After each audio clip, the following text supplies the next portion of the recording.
지원아, 문 닫아라. 음식 냄새가 거실까지 나잖니. 시어머니는 명절 아침부터 부엌 문턱에 서서 그렇게 말했습니다. 그날은 추석이었습니다. 밖은 아직 해가 완전히 뜨지도 않았는데 저는 새벽 5시 반부터 시댁 부엌에 서 있었습니다. 전날 밤 늦게까지 장을 보고 고기를 재우고 나물을 다듬어 놓았는데도 할 일은 끝이 없었습니다. 커다란 양푼에는 씻어야 할 시금치와 도라지가 쌓여 있었고 싱크대 옆에는 아직 손질하지 못한 생선이 놓여 있었고 가스레인지 위에서는 탕국이 끓고 있었습니다. 제 머리카락에는 벌써 기름 냄새가 배었고 앞치마는 물과 양념으로 얼룩져 있었습니다. 저는 잠깐 허리를 펴려고 했지만 시어머니는 그 짧은 틈도 놓치지 않았습니다. 뭐하니? 전 부칠 기름 아직 안 달궜어? 큰 고문에 오기 전에 산적까지 다 끝내야지. 저는 대답 대신 고개를 끄덕였습니다. 손목은 이미 저릿했고 허리는 뻐근했지만 말할 수 없었습니다. 명절마다 그랬습니다. 시댁 거실은 웃음소리와 과일 냄새가 나는 곳이었고 부엌은 기름 냄새와 설거지 물소리와 제 숨소리만 가득한 곳이었습니다. 처음에는 저도 명절이 이렇게 무서운 날이 될 줄 몰랐습니다. 결혼 전 도연은 분명히 말했습니다. 우리 집은 그렇게 꽉 막힌 집 아니야. 명절 음식도 다 같이 하고 나도 도울게. 절대 너 혼자 고생하게 안 해. 그 말을 믿었습니다. 하지만 결혼 후 첫 설날, 저는 새벽부터 시어머니 집에 불려갔고 도연은 거실에서 사촌 형들과 술잔을 기울였습니다. 제가 부엌에서 전을 부치고 있을 때 도연이 잠깐 들어와 뭐 도와줄까? 라고 물은 적이 있습니다. 그때 시어머니는 거의 소리를 지르듯 말했습니다. 남자가 부엌에 왜 들어와? 며느리 두고 네가 왜 일을 해? 나가서 어른들하고 앉아 있어. 도연은 어색하게 웃으며 나갔고 저는 그날 밤 12시가 넘도록 설거지를 했습니다. 그날부터 도연은 명절마다 부엌 문턱을 넘지 않았습니다. 가끔 제게 물을 가져다 주거나 지나가며 고생한다 한마디 하는 것이 전부였습니다. 그런데 그 한마디마저 점점 줄어들었습니다. 시간이 지나면서 그는 정말로 제가 그 일을 당연히 해야 하는 사람처럼 여기기 시작했습니다. 아니, 어쩌면 처음부터 그랬는지도 모릅니다. 다만 결혼 전에는 그것을 숨겼을 뿐입니다. 지원아, 전 좀 얇게 부쳐라. 네가 하면 늘 두꺼워서 맛이 없어. 시어머니는 뒤에서 제 손을 감시하듯 바라봤습니다. 저는 동태전을 조심스럽게 뒤집었습니다. 기름이 튀어 손등에 닿았습니다. 저도 모르게 짧은 신음이 나왔습니다. 손등이 빨갛게 부어오르기 시작했습니다. 시어머니는 제 손보다 팬을 먼저 봤습니다. 기름 튀었다고 호들갑 떨지 말고 전 타겠다. 명절에 부엌일 하다 보면 그 정도는 다 겪어. 저는 얼른 찬물에 손을 대고 다시 팬 앞으로 돌아왔습니다. 손등이 따가웠지만 멈출 수 없었습니다. 거실에서는 벌써 친척들의 목소리가 들리기 시작했습니다. 큰 고모가 도착했고 작은 아버지네도 온 것 같았습니다. 아이들 웃음소리, 남자들의 큰 웃음소리, 과일 접시를 내려놓는 소리, 그 모든 소리가 부엌문 하나를 사이에 두고 다른 세상처럼 들렸습니다. 저는 새벽부터 아무것도 먹지 못했습니다. 싱크대 옆에 식어버린 보리차 한 컵이 있었지만 마실 틈조차 없었습니다. 배는 고팠고 손은 아팠고 머리는 어지러웠습니다. 그런데 시어머니는 그런 제 상태를 보면서도 계속 새로운 일을 던졌습니다. 한국감 봐라. 잡채 당면 불렸니? 갈비찜 국물 졸여야 해. 그리고 과일은 네가 깎아. 나는 손목이 아파서 못한다. 거실에서 누군가 제 이름을 불렀습니다. 지원이는 어디 있어? 얼굴 좀 보자. 큰 고모 목소리였습니다. 저는 순간 반가웠습니다. 누군가 제 존재를 기억해 준 것 같았기 때문입니다. 부엌문 쪽으로 한 걸음 나가려는데 시어머니가 제 앞을 막았습니다. 어딜 나가? 아직 할 일 산더미야. 저는 조심스럽게 말했습니다. 큰 고모님이 부르셔서 잠깐 인사만. 시어머니는 제 손에 들려있던 뒤집개를 힐끗 보더니 낮게 말했습니다. 인사는 음식 다 끝나고 해도 돼. 명절에 며느리가 부엌에 있는 게 당연하지. 손님처럼 앉아 있으려고 했니? 그 말이 너무 익숙해서 새롭지도 않았습니다. 저는 다시 펜 앞으로 돌아섰습니다. 그런데 거실에서 시어머니의 목소리가 이어졌습니다. 방금 전 저를 막아놓고 그녀는 거실로 나가 웃으며 말했습니다. 지원이요? 요즘 애들이 명절을 얼마나 싫어해요. 부엌에 잠깐 들어가더니 벌써 힘들다고 얼굴이 말이 아니네요. 조금 쉬라고 했어요. 제 손이 그대로 멈췄습니다. 조금 쉬라고 했다고요. 저는 부엌에 갇혀 하루 종일 일하고 있었는데 밖에서는 제가 힘들다고 쉬러 들어간 사람이 되어 있었습니다. 저는 입술을 깨물었습니다. 기름 냄새보다 그 거짓말이 더 속을 울렁거리게 했습니다. 그런 일은 이번이 처음이 아니었습니다. 시어머니는 늘 그렇게 말했습니다. 제가 제일 먼저 와서 제일 늦게까지 일했는데도 친척들 앞에서는 제가 요령을 피운 것처럼 말했습니다. 지원이는 손이 느려서 내가 다 다시 해야 해. 요즘 며느리들은 조금만 시켜도 얼굴이 굳어. 부엌에 들어가면 휴대폰만 보더라니까. 처음에는 제가 억울해서 도연에게 말했습니다. 당신 어머니가 친척들 앞에서 나를 이상하게 말해. 나는 하루 종일 일했는데 내가 안 하는 사람처럼 말하셔. 도연은 제 말을 듣고도 한숨부터 쉬었습니다. 엄마가 원래 말이 좀 과해. 그래도 친척들 앞에서 분위기 맞추려고 하는 말이야. 네가 너무 마음에 담지 마. 너무 마음에 담지 말라는 말은 제 마음을 보호해주는 말이 아니라 제 상처를 없던 일로 만드는 말이었습니다. 저는 점점 설명하는 것을 포기했습니다. 하지만 설명을 포기한다고 억울함이 사라지는 것은 아니었습니다. 오히려 말하지 못한 억울함은 부엌 타일 틈에 낀 기름때처럼 제 안에 점점 눌어붙었습니다. 그해 추석에는 집에 CCTV가 새로 달려 있었습니다. 처음 들었을 때는 이상하다고 생각했습니다. 시어머니는 지난달 집에 있던 금반지 하나가 없어졌다며 난리를 쳤습니다. 나중에 알고 보니 그녀가 다른 서랍에 넣어둔 것이었지만 시어머니는 그 일을 계기로 거실과 현관, 부엌에 CCTV를 설치했습니다. 요즘 세상 무섭다. 사람 드나드는 집은 조심해야 해. 그녀는 그렇게 말했습니다. 저는 그 말이 불편했지만 별말하지 않았습니다. 솔직히 말하면 처음에는 그 카메라가 저를 감시하기 위한 것처럼 느껴졌습니다. 시어머니는 부엌 천장 구석에 달린 작은 렌즈를 가리키며 말했습니다. 지원아, 너도 조심해. 명절에 손님 많으면 뭐가 없어져도 모른다. 그 말에는 묘한 뉘앙스가 있었습니다. 마치 저까지 의심한다는 듯한 말투였습니다. 저는 기분이 나빴지만 참았습니다. 그런데 오늘 기름 튄 손을 찬물에 대며 고개를 들었을 때 그 작은 카메라가 눈에 들어왔습니다. 빨간 불빛이 작게 깜빡이고 있었습니다. 그 순간 이상한 생각이 스쳤습니다. 저 카메라는 오늘 하루 종일 내가 무엇을 했는지 알고 있겠구나. 내가 쉬었는지, 일했는지, 휴대폰을 봤는지, 손을 대었는지, 시어머니가 무슨 말을 했는지 모두 알고 있겠구나. 하지만 그때까지만 해도 저는 그 영상이 제 편이 될 거라고는 생각하지 못했습니다. 저는 그저 다시 일을 시작했습니다. 갈비찜 국물을 졸이고, 잡채를 버무리고, 전을 쌓고, 생선구이를 접시에 올렸습니다. 시어머니는 부엌 문을 반쯤 닫아놓고 거실과 부엌을 오갔습니다. 거실에 나갈 때는 웃는 얼굴이었고 부엌에 들어올 때는 차가운 얼굴이었습니다. 왜 이렇게 늦어? 큰 고모가 배고프다잖아. 그릇 좀 깨끗이 닦아라. 물자국 보인다. 밖에 나갈 때 얼굴 좀 펴. 네가 죽상이면 내가 며느리 부려먹는 사람처럼 보이지 않니? 저는 그 말에 순간 멈칫했습니다. 그녀도 알고 있었습니다. 제가 힘들어 보이면 사람들이 자신이 저를 부려먹는다고 생각할 수 있다는 것을요. 그러면서도 일을 줄여주지는 않았습니다. 다만 제 얼굴을 관리하려고 했습니다. 저는 조용히 말했습니다. 어머니, 저도 아직 밥을 못 먹었어요. 전이랑 잡채만 내고 잠깐 앉아서 먹어도 될까요? 시어머니는 어이없다는 듯 웃었습니다. 명절에 며느리가 밥부터 찾니? 손님들 다 먹고 나면 먹어.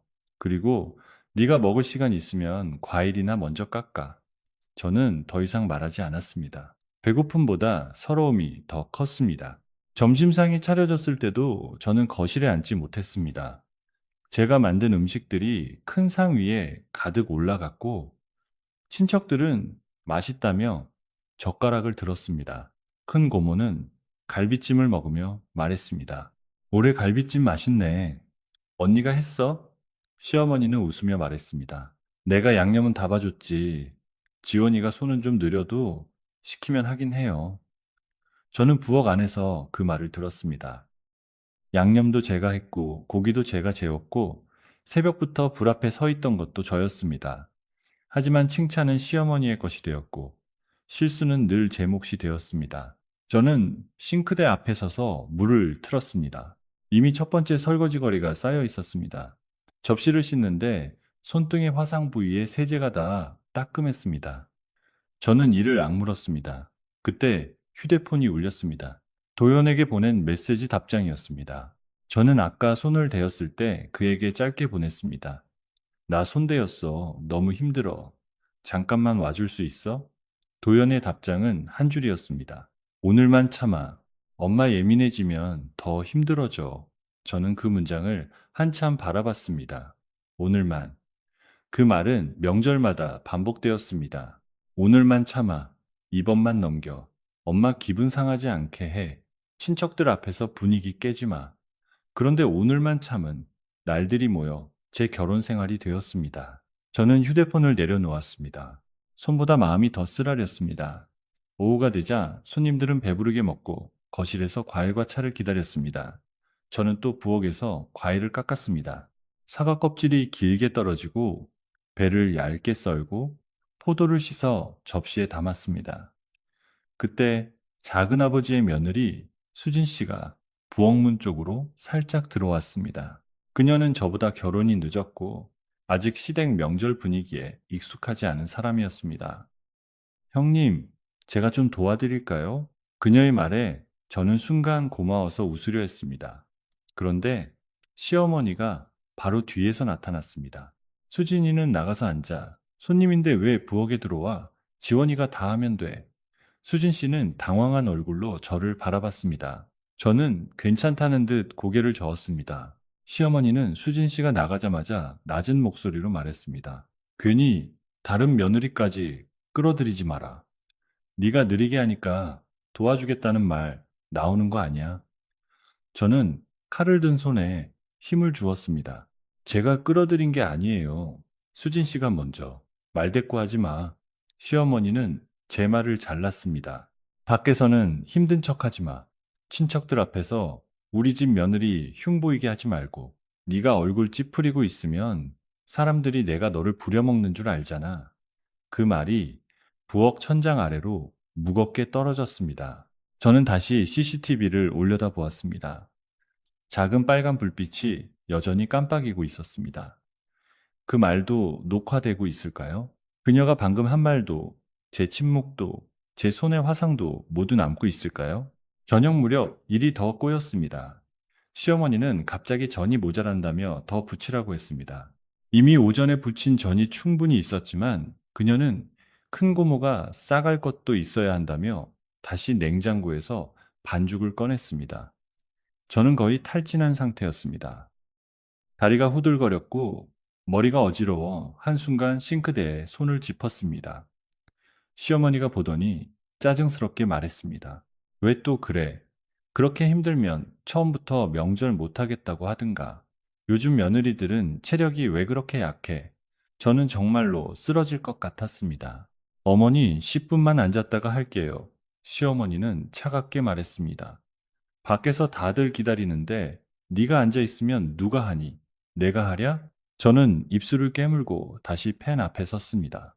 기름이 달궈지고 반죽을 올리고 뒤집고 접시에 옮기는 일을 반복했습니다.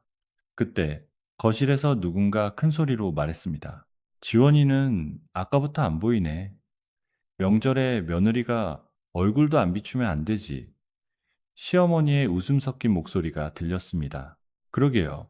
부엌에 들어가서 휴대폰만 보는지 나오질 않네요. 제가 뭐 얼마나 시킨다고. 저는 펜 앞에서 그대로 얼어붙었습니다. 이젠 억울함보다 허탈함이 밀려왔습니다.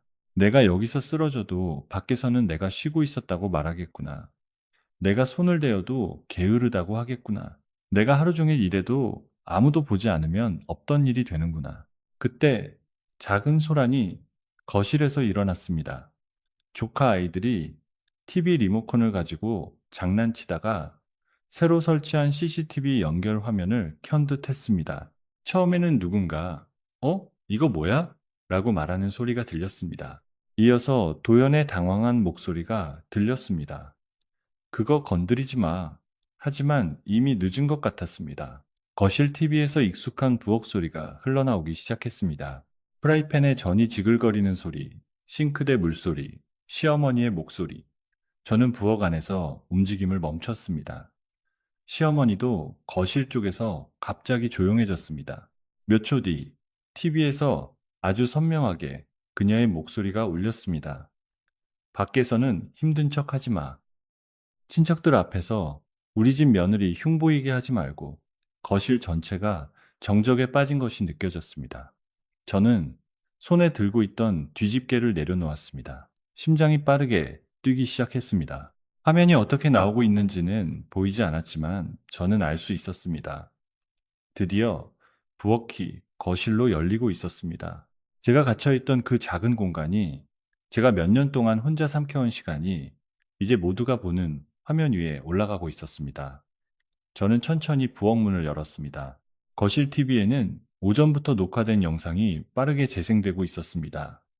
제가 새벽에 들어와 혼자 재료를 꺼내는 장면, 커다란 양푼을 들고 허리를 숙여 채소를 씻는 장면, 전을 부치다 손등에 기름이 튀어 움찔하는 장면, 시어머니가 제 앞에 서서 계속 지시하는 장면, 제가 식탁 모서리에 앉으려 하자 시어머니가 다시 일으켜 세우는 장면. 친척들은 아무 말도 하지 못하고 화면을 보고 있었습니다. 큰 고모는 젓가락을 내려놓았고 작은 아버지는 입술을 다물었습니다. 수진 씨는 제 손에 감긴 물집 자국을 보고 얼굴이 굳어 있었습니다. 시어머니는 허둥지둥 리모컨을 찾으며 소리쳤습니다. 이거 꺼. 애들이 장난친 거야. 왜 이런 걸 틀어? 하지만 조카 아이가 무심코 리모컨을 더 눌렀고 영상은 더 뒤로 넘어갔습니다. 이번에는 시어머니가 거실에서 말하는 장면과 부엌 실제 장면이 번갈아 나오고 있었습니다. 거실에서는 지원이는 부엌에서 휴대폰만 봐요 라고 말하는 그녀의 목소리. 바로 다음 장면에서는 제가 손등을 찬물에 대며 도연에게 손대었어. 너무 힘들어 라고 메시지를 보내는 모습. 모든 것이 한눈에 보였습니다. 거짓말이 더 이상 말로 포장될 수 없는 순간이었습니다. 저는 거실 입구에 서 있었습니다. 앞치마에는 기름 얼룩이 묻어 있었고 손등은 빨갛게 부어 있었고 얼굴은 지쳐 있었습니다. 평소 같으면 그런 모습으로 친척들 앞에 서는 것이 부끄러웠을 겁니다. 하지만 그 순간에는 이상하게 부끄럽지 않았습니다. 부끄러워해야 할 사람은 제가 아니라 화면 속 진실을 숨기려 했던 사람들이었습니다. 시어머니는 저를 보자마자 소리쳤습니다. 지원아, 너 이거 일부러 틀었니? 명절날 집안 망신시키려고 작정했어? 저는 그녀를 바라봤습니다. 목소리가 떨리지 않기를 바라며 천천히 말했습니다. 제 같은 게 아닙니다. 어머니가 설치하신 CCTV가 보여준 겁니다. 거실에 앉아있던 사람들이 숨을 죽였습니다. 저는 이어서 말했습니다. 제가 명절마다 부엌에 있었던 건 맞습니다. 하지만 쉬고 있었던 게 아니라 아무도 보지 않는 곳에서 계속 일하고 있었습니다. 제 말이 끝나자 아무도 바로 대답하지 못했습니다. 시어머니는 얼굴이 붉어졌다가 하얗게 변했습니다. 도연은 고개를 숙인 채 화면을 바라보고 있었습니다. 저는 그를 보며 가슴이 차가워졌습니다. 그는 몰랐다고 말할 수 없을 것입니다. 화면에는 그가 부엌 문 앞을 지나가면서도 저를 외면한 장면까지 남아 있었으니까요. 큰 고모가 천천히 자리에서 일어났습니다. 그녀는 시어머니를 바라보며 낮게 말했습니다.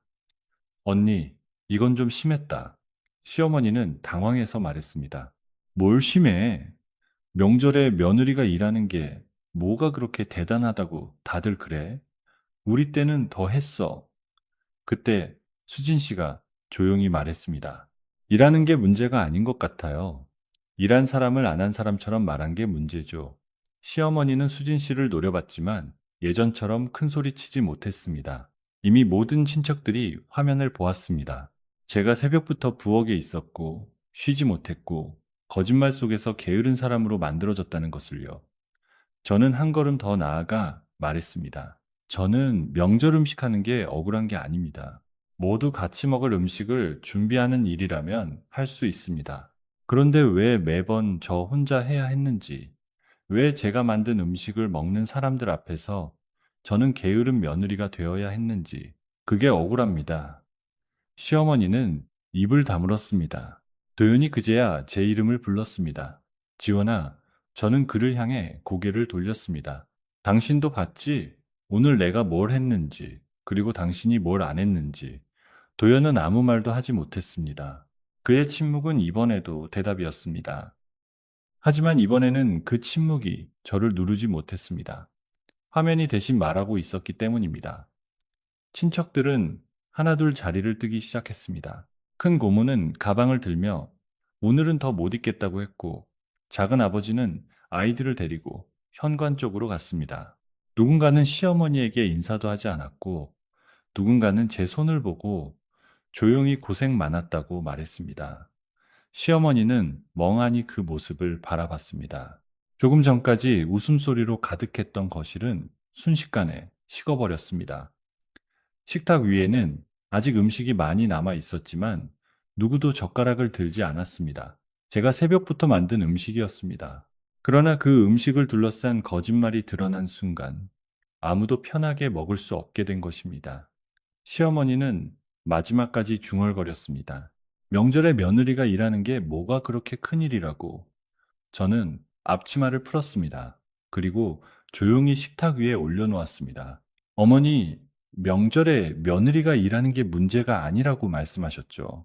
그럼 다음 명절에는 모두가 같이 하면 됩니다. 저 혼자 부엌에 갇히는 명절은 오늘이 마지막입니다. 시어머니가 저를 노려봤지만 저는 피하지 않았습니다. 그 순간 저는 처음으로 부엌에서 거실로 나왔다는 느낌을 받았습니다. 단순히 공간을 옮긴 것이 아니라 몇 년 동안 갇혀있던 침묵에서 걸어 나온 느낌이었습니다. 도연은 제가 가방을 챙기자 급히 따라왔습니다. 지원아, 잠깐만, 내가 데려다 줄게. 저는 현관 앞에서 멈춰 섰습니다. 괜찮아, 혼자 갈게. 그는 당황한 얼굴이었습니다. 오늘 일은 나도 정말 몰랐어. 이렇게까지 힘든 줄은. 저는 그 말을 듣고 조용히 웃었습니다. 너무 많이 들었던 말이었습니다. 몰랐다. 이렇게까지인 줄 몰랐다. 엄마가 원래 그렇다. 오늘만 참자. 저는 천천히 말했습니다. 몰랐던 게 아니라 보지 않은 거야. 나는 늘 부엌에 있었고 당신은 늘 거실에 있었으니까. 도연은 아무 말도 하지 못했습니다. 저는 신발을 신고 문을 열었습니다. 바깥 공기가 차갑게 들어왔습니다. 몸은 지쳤고 손은 아팠지만 이상하게 숨이 트였습니다. 뒤에서는 아직 시어머니의 분한 목소리가 들렸고 거실 TV에는 멈춰진 CCTV 화면이 그대로 떠 있었습니다. 화면 속에 저는 부엌에서 혼자 전을 부치고 있었습니다. 하지만 문 밖으로 나가는 지금의 저는 더 이상 그 화면 속에 갇혀 있지 않았습니다. 그날 CCTV가 공개한 것은 단순히 하루의 명절 풍경이 아니었습니다. 그것은 제가 몇 년 동안 삼켜온 침묵, 보이지 않는 노동, 그리고 거짓말로 덮인 제 시간을 드러낸 증거였습니다. 그리고 저는 그 증거 앞에서 처음으로 마음속으로 말했습니다. 이제 그만. 더 이상 나는 좋은 며느리라는 이름으로 나를 지우지 않겠다. 제가 결혼 전 처음으로 시어머니 집에 인사를 드리러 갔던 날, 그 집 부엌은 이상하게 조용했습니다. 거실에는 차와 과일이 차려져 있었고 시어머니는 웃는 얼굴로 저를 맞아주셨습니다. 우리 도연이가 사람 보는 눈은 있네. 참 얌전하게 생겼다. 그때 저는 그 말이 칭찬인 줄 알았습니다. 얌전하다는 말이 앞으로 제가 해야 할 역할을 미리 정해두는 말이라는 걸 그때는 몰랐습니다. 식사가 끝나고 제가 접시를 치우려 하자 도연이 제 손을 잡으며 말했습니다. 오늘은 손님이니까 가만히 있어. 저는 민망해서 웃었고 시어머니도 그때는 말없이 웃었습니다. 하지만 그녀의 눈빛은 접시를 잡은 제 손끝을 보고 있었습니다. 마치 이 여자가 부엌일을 잘하는지, 눈치가 빠른지, 어른 말에 순종적인지 살피는 눈빛이었습니다. 집으로 돌아오는 길에 도연은 말했습니다. 우리 엄마 괜찮지? 말은 좀 새도 속은 좋아. 저는 고개를 끄덕였습니다. 그때는 정말 괜찮을 거라고 믿었습니다. 결혼하면 서로 맞춰가면 된다고 생각했습니다. 명절도, 제사도, 가족 모임도 사랑하는 사람과 함께라면 견딜 수 있을 거라고 생각했습니다. 그런데 제가 몰랐던 것이 있습니다. 맞춰간다는 말은 두 사람이 서로 움직일 때 가능한 말입니다. 한 사람만 계속 접히고 한 사람만 계속 숙이면 그것은 맞춰가는 것이 아니라 한쪽이 사라지는 일이었습니다. 결혼 후 첫 명절은 설날이었습니다. 시어머니는 전날 밤 전화로 말했습니다. 내일 새벽 5시까지 와라. 첫 명절이니까 며느리가 부지런해야 친척들 눈에 좋게 보인다. 저는 놀라 도연을 바라봤습니다. 새벽 5시? 도연은 조금 난처한 듯 웃었습니다. 엄마가 명절 준비를 일찍 하셔. 내가 같이 갈게.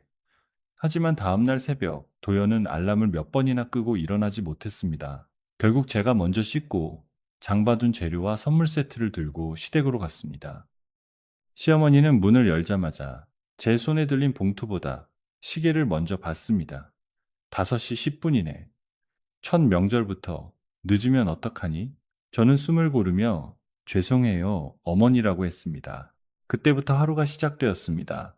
떡국 육수, 전 반죽, 나물 무침, 생선 손질, 고기 재우기. 시어머니는 제게 하나하나 지시했고 저는 정신없이 움직였습니다. 도연은 1시간쯤 뒤에 왔습니다. 그는 부엌 문 앞에서 뭐 도와줄까? 라고 했지만 시어머니는 바로 소리쳤습니다. 도연아, 너는 나가 있어.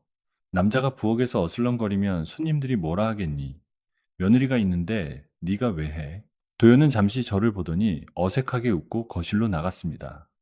그 순간이 시작이었습니다. 그날부터 명절 부엌은 제 공간이 되었고 도연은 거실 사람이 되었습니다. 그 첫 설날, 저는 제대로 밥을 먹지 못했습니다. 아침상, 차례상, 점심상, 저녁상까지 4번의 상을 차렸지만 제 밥은 늘 마지막이었습니다. 손님들이 먹고 남긴 전 몇 조각과 식어버린 국을 부엌 한쪽에서 급히 먹었습니다. 숟가락을 들자마자 시어머니가 다시 불렀습니다. 지원아, 과일 깎아야지. 어른들 차도 내고. 저는 밥을 2숟가락만 먹고 일어났습니다. 밤이 깊어 친척들이 돌아가고 나서도 설거지는 산처럼 쌓여 있었습니다. 도연은 술에 취해 거실 소파에서 잠들어 있었고 시어머니는 피곤하다며 방에 들어갔습니다. 저는 혼자 고무장갑을 끼고 그릇을 씻었습니다. 손목이 아팠고 허리가 끊어질 것 같았습니다. 새벽 1시가 넘어서야 집에 돌아왔을 때 도연은 차 안에서 말했습니다. 고생했어. 첫 명절이라 엄마가 신경을 좀 많이 쓰셨나 봐. 저는 너무 지쳐서 대답하지 못했습니다. 집에 도착해 양말을 벗어보니 발바닥이 퉁퉁 부어 있었습니다. 손가락 끝은 뜨거운 물과 세제에 불어 있었습니다. 그때도 저는 생각했습니다. 첫 명절이라 그런 거겠지. 다음번엔 나아지겠지. 하지만 다음 명절은 나아지지 않았습니다. 오히려 시어머니는 제가 어디까지 견딜 수 있는지 확인한 사람처럼 점점 더 많은 일을 맡겼습니다. 두 번째 명절부터 시어머니는 친척들 앞에서 제 이야기를 하기 시작했습니다. 처음에는 농담처럼 들렸습니다. 우리 며느리는 손은 느린데 시키면 하긴 해요. 요즘 젊은 애들 치고는 그래도 부엌에 오래 서 있더라고요. 친척들은 웃었고 저는 같이 웃어야 했습니다. 하지만 시간이 지나며 그 말은 더 거칠어졌습니다. 지원이는 아직도 전화나 제대로 못 붙여요. 부엌에 들어가면 휴대폰을 보는지 시간이 오래 걸려. 요즘 며느리들은 조금만 해도 힘들다고 하잖아요. 저는 그 말을 들을 때마다 속으로 억울했습니다. 저는 휴대폰을 볼 시간도 없었습니다. 화장실에 갈 시간조차 눈치를 봐야 했습니다. 전이 늦어진 건 혼자서 너무 많은 양을 해야 했기 때문이고, 설거지가 오래 걸린 건 아무도 도와주지 않았기 때문이었습니다. 하지만 시어머니의 말은 거실에서 웃음이 되었고, 제 진실은 부엌 안에서만 맴돌았습니다. 어느 해 추석, 큰 고모가 제게 말했습니다. 지원아, 명절엔 얼굴 밝게 하고 있어야지. 부엌에서 힘들다고 인상 쓰면 어른들이 불편해. 저는 순간 멍해졌습니다. 제가 힘든 것이 문제가 아니라 힘들어 보이는 얼굴이 문제라는 말이었습니다. 그날 밤 도연에게 말했더니 그는 이렇게 답했습니다. 고모도 나쁜 뜻은 아니야. 명절엔 다들 예민하니까 네가 조금만 웃어. 저는 그 말을 듣고 알았습니다. 이 집에서 제 역할은 일하는 사람이면서 동시에 힘들어 보이지 않는 사람이었습니다. 명절이 다가오면 저는 며칠 전부터 잠을 제대로 자지 못했습니다. 회사 일이 바빠도 시어머니의 전화는 계속 왔습니다. 전 부칠 재료는 내가 적어줄 테니 네가 사와라. 큰 고모네가 이번엔 네 식혜 맛보겠다고 하더라. 식혜도 해와라. 이번엔 갈비찜 양을 좀 늘려야겠다. 네가 전날 와서 손질해. 제가 어머니 회사가 늦게 끝나서요 라고 하면 시어머니는 차갑게 말했습니다. 며느리가 회사 핑계 대면 집안일은 누가 하니? 명절은 1년에 몇 번 안 된다. 명절은 1년에 몇 번 안 된다는 말. 하지만 그 며칠은 제게 한 달보다 길었습니다.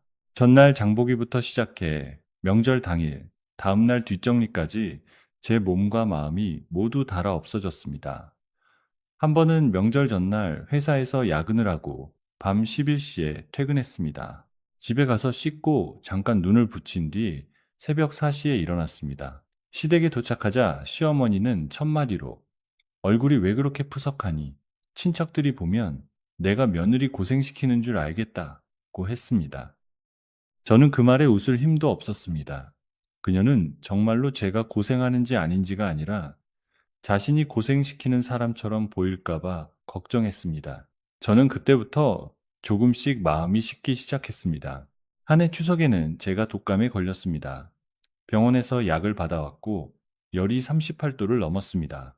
저는 도연에게 말했습니다. 이번엔 정말 못 갈 것 같아. 열이 너무나.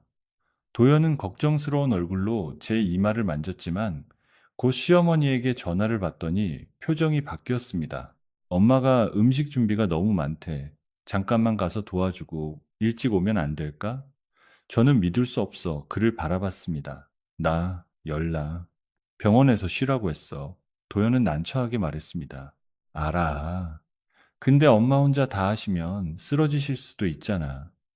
너도 약 먹었으니까 조금만. 저는 결국 갔습니다. 시어머니는 제 얼굴을 보자마자 말했습니다. 명절에 아픈 며느리가 제일 쓸모없다더니 딱 그 꼴이네. 그래도 왔으니 됐다. 마스크 쓰고 전이나 붙여. 저는 마스크를 쓰고 기름 앞에 섰습니다. 열 때문에 눈앞이 흐렸고 몸은 계속 떨렸습니다. 그날 저는 식탁 옆에 잠깐 기대서 있다가 시어머니에게 혼났습니다. 손님들 앞에서 아픈 척하지 마라. 네가 그러면 내가 억지로 부른 사람처럼 보이지 않니? 그 말에 저는 아무 대답도 하지 못했습니다. 이미 그녀는 저를 억지로 부른 사람이었습니다. 하지만 그녀에게 중요한 것은 사실이 아니라 남들이 보는 모습이었습니다. 저는 그날 밤 집에 돌아와 결국 응급실에 갔습니다. 도연은 미안하다고 했지만 다음 명절에도 똑같은 일이 반복되었습니다. 미안하다는 말은 변화를 만들지 못하면 습관처럼 가벼워집니다. 제가 가장 견디기 힘들었던 것은 노동 그 자체보다 그 노동이 지워지는 방식이었습니다. 제가 만든 음식은 시어머니의 솜씨가 되었고, 제가 차린 상은 집안의 품위가 되었고, 제가 씻은 그릇은 누가 했는지 모르는 일이 되었습니다. 그런데 조금만 늦거나 조금만 지친 얼굴을 하면 그 책임은 모두 제 것이었습니다. 한 번은 작은아버지가 갈비찜을 먹고 올해 갈비찜은 정말 맛있다고 말했습니다. 저는 부엌 안에서 잠시 미소를 지었습니다. 하지만 시어머니는 거실에서 바로 말했습니다. 내가 양념을 잘 봐서 그래요. 지원이는 아직 감이 없어서 내가 옆에서 다 알려줘야 해. 사실 그 갈비찜은 제가 전날 밤 이 시간 동안 핏물을 빼고 배와 양파를 갈아 양념에 재운 것이었습니다. 시어머니는 간을 본 것도 마지막에 한 숟가락 맛본 것이 전부였습니다. 그런데 칭찬은 그녀에게 갔고 저는 또 이름 없는 손이 되었습니다. 반대로 전이 조금 두껍게 붙여진 날에는 그녀가 친척들 앞에서 말했습니다. 지원이가 아직도 전을 두껍게 붙여서 큰일이에요. 손끝이 야무지지 못해. 저는 부엌 안에서 그 말을 들으며 깨달았습니다. 이 집에서 좋은 결과는 시어머니의 공이고 나쁜 결과는 며느리의 흠이었습니다. 그 바제, 그런 구조 속에서 저는 아무리 잘해도 인정받을 수 없었습니다. 도연에게 몇 번이고 말했습니다. 처음에는 조심스럽게, 나중에는 울면서, 마지막에는 거의 포기한 목소리로 말했습니다. 명절마다 나만 부엌에 있는 거 너무 힘들어. 당신이라도 들어와서 같이 해주면 안 돼? 어머니가 친척들 앞에서 나를 게으른 사람처럼 말하는 게 너무 억울해. 하지만 도연은 늘 중간에 서 있는 척 하면서 사실은 아무것도 하지 않았습니다. 엄마가 평생 그렇게 살아오셔서 그래. 명절 때 괜히 말하면 더 시끄러워져. 친척들 앞에서 분위기 깨지 말자. 내가 나중에 엄마한테 말할 게 그 나중은 오지 않았습니다. 그가 정말로 시어머니에게 말했는지도 모르겠습니다. 한 번은 제가 너무 화가 나서 당신은 왜 항상 나한테만 참으라고 해? 라고 물었습니다. 도연은 피곤한 얼굴로 말했습니다. 그럼 내가 엄마랑 싸우라는 거야? 저는 그 말에 할 말을 잃었습니다. 저는 싸우라고 한 것이 아니었습니다. 제 편에 서달라고 한 것이었습니다. 하지만 그는 그 차이를 이해하려 하지 않았습니다. 그의 평화는 제가 참아야 유지되는 평화였습니다. 그리고 저는 그 평화의 비용을 명절마다 제 몸으로 지불하고 있었습니다. CCTV가 설치된 것은 그해 여름이었습니다. 시어머니는 금반지를 잃어버렸다며 집안을 뒤집었습니다. 처음에는 도우미 아주머니를 의심했고, 그 다음에는 방문했던 친척들을 의심했습니다. 심지어 제게도 묘한 말을 했습니다. 지원아, 너 지난번에 안방 들어갔었니? 내가 기억이 잘 안 나서. 저는 충격을 받았습니다. 어머니, 저를 의심하시는 거예요? 시어머니는 웃으며 말했습니다. 의심은 무슨? 그냥 물어보는 거지. 요즘 세상은 아무도 믿으면 안 된다. 며칠 뒤 금반지는 시어머니의 겨울 코트 주머니에서 발견되었습니다. 그녀는 민망해하기는커녕 그래도 조심해서 나쁠 건 없다며 CCTV를 설치했습니다. 현관, 거실, 부엌, 그리고 뒷베란다까지. 저는 부엌 천장에 달린 작은 카메라를 보며 불쾌했습니다. 마치 제 일거수일투족이 감시당하는 느낌이었습니다. 도연에게 말했더니 그는 대수롭지 않게 말했습니다. 엄마가 불안해서 그러시는 거야.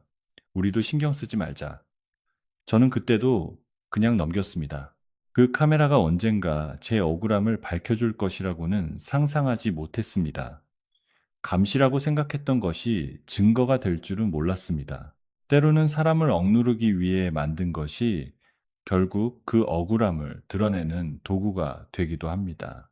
그 CCTV가 설치된 뒤 첫 명절이 바로 이번 추석이었습니다. 저는 카메라가 있다는 것을 알고 있었지만 일부러 의식하지 않으려 했습니다. 어차피 카메라가 있다고 해서 제가 덜 일하는 것도 아니고 시어머니가 덜 시키는 것도 아니었습니다. 오히려 시어머니는 더 당당했습니다. 카메라 있으니 도둑 걱정은 없겠다며 웃었습니다. 하지만 그녀는 중요한 것을 몰랐습니다. 카메라는 도둑만 찍는 것이 아니라 거짓말도 찍습니다. 누가 일했는지, 누가 쉬었는지, 누가 누구에게 어떤 말을 했는지, 누가 문을 닫고 누가 밖에서 웃었는지 그대로 남깁니다. 저는 그날 아침 부엌에 들어가면서 카메라를 한번 올려다 봤습니다. 작은 빨간 불빛이 깜빡였습니다. 그때까지만 해도 저는 그 불빛이 차갑게 느껴졌습니다. 하지만 오후가 지나고 시어머니가 거실에서 저를 게으른 사람으로 만들고 제가 손을 대인 채 싱크대 앞에서 울음을 삼키던 순간 그 불빛은 이상하게 다른 의미로 보였습니다. 적어도 오늘은 누군가 보고 있구나. 아무도 제 편이 아니어도 적어도 이 작은 렌즈는 제가 새벽부터 무엇을 했는지 알고 있구나. 그 생각이 잠깐 스쳤습니다. 그리고 몇 시간 뒤 정말로 그 카메라는 거실 한가운데서 말하기 시작했습니다. CCTV 화면이 공개되기 직전까지도 저는 또 한 번 그냥 넘기려 했습니다. 명절이니까, 친척들이 있으니까, 아이들도 있으니까, 괜히 크게 만들면 내가 더 나쁜 사람이 될 테니까, 그렇게 생각했습니다. 하지만 이미 제 몸은 한계였습니다. 손등은 부어 있었고, 허리는 굽히기 힘들었고, 속은 비어 있었습니다. 무엇보다 마음이 텅 비어 있었습니다. 저는 부엌 안에서 시어머니가 거실에서 하는 말을 또 들었습니다. 지원이는 부엌에 들어가면 세워라 내워라예요. 요즘 며느리들은 명절에 조금만 일해도 생색이야. 친척들 웃음소리가 이어졌습니다. 그 순간 저는 칼을 내려놓았습니다. 정말 이상하게도 화가 폭발하지 않았습니다. 오히려 아주 차갑게 가라앉았습니다. 내가 여기서 더 참으면 이 이야기는 또 그대로 끝날 것입니다. 저는 또 집에 돌아가 올 것이고, 도연은 또 미안하다고 할 것이고, 다음 명절에 모든 것이 반복될 것입니다. 그때 거실에서 아이들이 TV를 켜며 소란을 피웠고 CCTV 화면이 연결되었습니다. 저는 처음에는 그저 사고라고 생각했습니다. 하지만 어쩌면 그것은 제가 말로는 끝내 꺼내지 못했던 진실이 스스로 밖으로 걸어 나온 순간이었는지도 모릅니다. 부엌 문이 열리고 제 하루가 화면 위에 펼쳐지는 순간 저는 오랫동안 제 목을 누르던 무언가가 조금씩 풀리는 것을 느꼈습니다. 이제 더 이상 설명하지 않아도 됩니다. 이제는 모두가 보게 될 것입니다. 제가 명절마다 어디에 있었는지, 무엇을 했는지, 그리고 누가 거짓말을 했는지 CCTV 화면이 거실 TV에 떠오른 순간 처음에는 모두가 그저 아이들이 장난을 친 줄 알았습니다. 조카 둘이 리모컨을 만지작거리다가 화면이 바뀌었고 거실 한가운데 커다란 TV에는 부엌 천장 구석에서 내려다본 장면이 나타났습니다. 화면 속에는 제가 있었습니다. 새벽 5시 반, 아직 창밖이 어두울 때였습니다. 저는 두꺼운 패딩을 벗기도 전에 장바구니를 내려놓고 냉장고 문을 열고 있었습니다. 머리는 대충 묶여 있었고 눈은 퉁퉁 부어 있었습니다. 친척들은 처음엔 별 생각 없이 화면을 보았습니다. 작은아버지는 웃으며 말했습니다. 어? 부엌 CCTV도 TV로 나오네? 큰 고모는 과일을 집어 들다가 멈췄고 도연은 당황한 듯 자리에서 반쯤 일어났습니다. 얘들아, 그거 끄자. 하지만 조카들은 신기한 듯 계속 리모컨을 눌렀고 화면은 그날 아침부터 빠르게 재생되기 시작했습니다. 제가 큰 양푼에 채소를 담아 씻고 고기를 꺼내 양념을 버무리고 생선을 손질하고 전 반죽을 만들고 몇 번이나 허리를 펴려다 다시 움직이는 장면이 차례로 지나갔습니다. 거실에서 조금 전까지 저를 두고 부엌에서 휴대폰만 본다고 웃던 사람들의 얼굴이 하나둘 굳어졌습니다. 저는 부엌 문 앞에 선 채 그 화면을 바라봤습니다. 이상했습니다. 화면 속의 저는 분명 저였지만 동시에 제가 몇 년 동안 누구에게도 보여주지 못했던 또 다른 저였습니다. 말없이 움직이고 말없이 참는 사람. 그 사람이 드디어 모두 앞에 나타난 것입니다. 시어머니는 가장 먼저 정신을 차린 사람처럼 소리쳤습니다. 그것 꺼. 애들이 왜 그런 걸 보고 있어? 명절날 별걸 다 트네. 그녀는 거실 테이블 위에 놓인 리모컨을 찾으려고 손을 뻗었지만 조카 하나가 재미있다는 듯 버튼을 또 눌렀습니다. 화면은 조금 더 뒤로 넘어갔고 이번에는 제가 전을 붙이다 손등에 기름이 튀는 장면이 나왔습니다. 화면 속 저는 손을 움찔하더니 급히 싱크대에서 찬물을 틀었습니다. 그런데 바로 옆에서 시어머니가 팔짱을 끼고 서 있었습니다. TV 스피커에서는 그녀의 목소리가 선명하게 흘러나왔습니다. 기름 튀었다고 호들갑 떨지 말고 전 타겠다. 명절에 부엌일 하다 보면 그 정도는 다 겪어. 거실에 앉아있던 친척들 중 누군가 작게 숨을 삼켰습니다. 수진 씨는 제 손등을 바라봤습니다. 저는 무의식적으로 손을 뒤로 감췄습니다. 이미 물집이 올라오기 시작한 손이었습니다. 큰 고모는 젓가락을 내려놓았습니다. 방금 전까지만 해도 갈비찜이 맛있다며 웃던 얼굴이 완전히 굳어 있었습니다. 도연은 화면과 제 손을 번갈아 보았습니다. 그의 얼굴에는 당혹감이 떠올랐지만 저는 그 표정을 보며 더 차가워졌습니다. 당혹스러워할 일이 아니었습니다. 저는 분명 그에게 메시지를 보냈습니다. 손대었다고, 너무 힘들다고. 그런데 그는 오늘만 참으라고 했습니다. 몰랐다는 말은 이제 더 이상 통하지 않을 것입니다. 화면은 계속 흘러갔습니다. 오전 9시. 제가 탕국을 끓이며 잡채 당면을 삶는 장면. 오전 10시. 시어머니가 부엌문을 열고 들어와 제가 만든 전을 하나 집어먹고는 이건 좀 두껍다고 말하는 장면. 오전 11시. 도연이 부엌 문 앞을 지나가다가 잠깐 멈춰서더니 안으로 들어오지 않고 다시 거실로 돌아가는 장면. 그 장면이 나오자 작은아버지가 도연을 힐끗 보았습니다.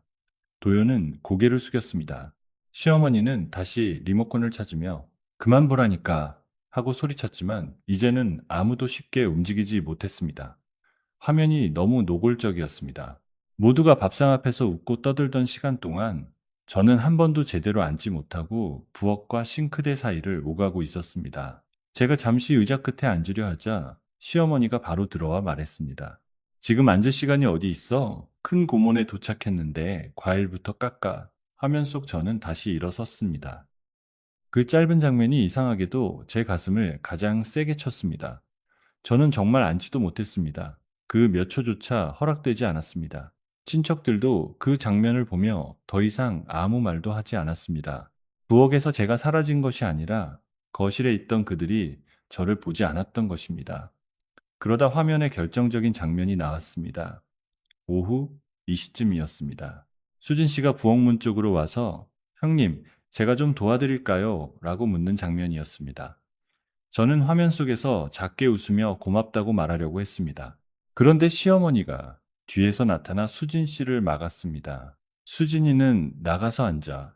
손님인데 왜 부엌에 들어와? 지원이가 다 하면 돼. 수진 씨는 TV 화면 속에 자기 모습을 보더니 얼굴이 빨갛게 변했습니다. 그녀도 그때는 어색하게 웃으며 물러났습니다. 화면 속 시어머니는 수진 씨가 나간 뒤 제게 다가와 낮은 목소리로 말했습니다. 하지만 CCTV 마이크는 그 말까지 잡고 있었습니다. 괜히 다른 며느리까지 끌어들이지 마라. 네가 느리게 하니까 도와주겠다는 말 나오는 거 아니야. 거실의 공기가 더 무거워졌습니다. 수진 씨는 결국 입을 열었습니다. 어머니, 저는 형님이 끌어들인 게 아니라 제가 먼저 도와드리려고 했어요. 그녀의 목소리는 작았지만 분명했습니다. 시어머니는 수진 씨를 노려봤지만 이번에는 바로 반박하지 못했습니다.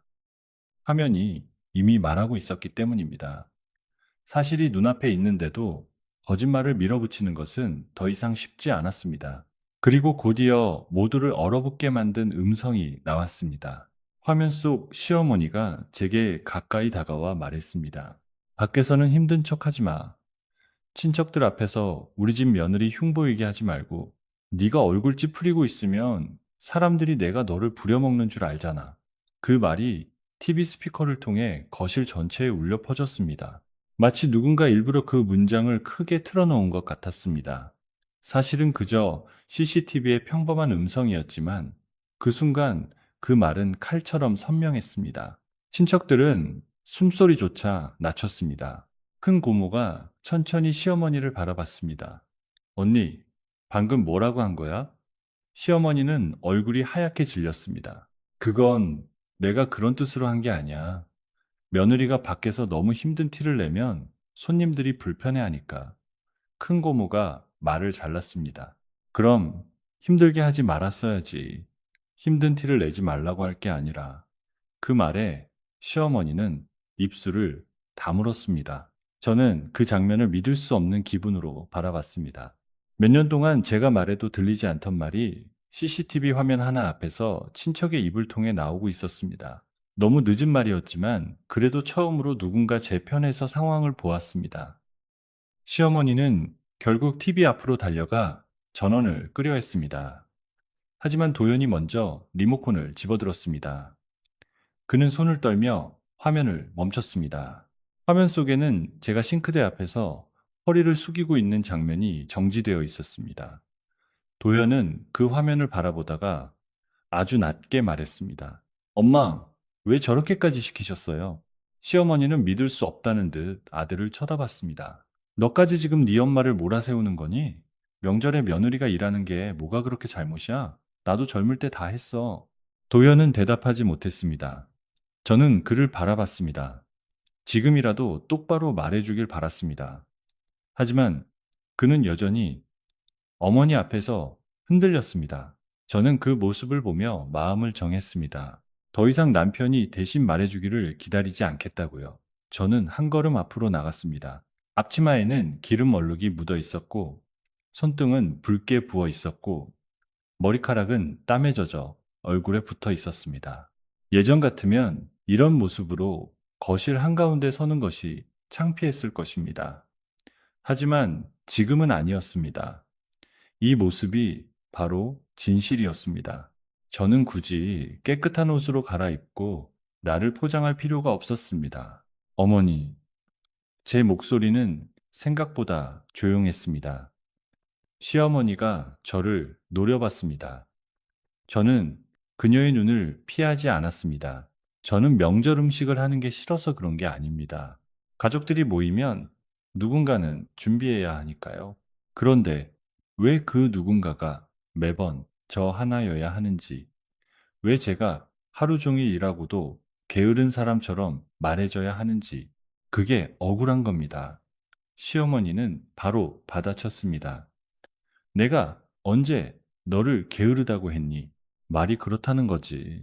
그때 TV 화면 아래쪽에는 조금 전 재생되다 멈춘 타임라인이 보이고 있었습니다. 수진 씨가 조용히 말했습니다.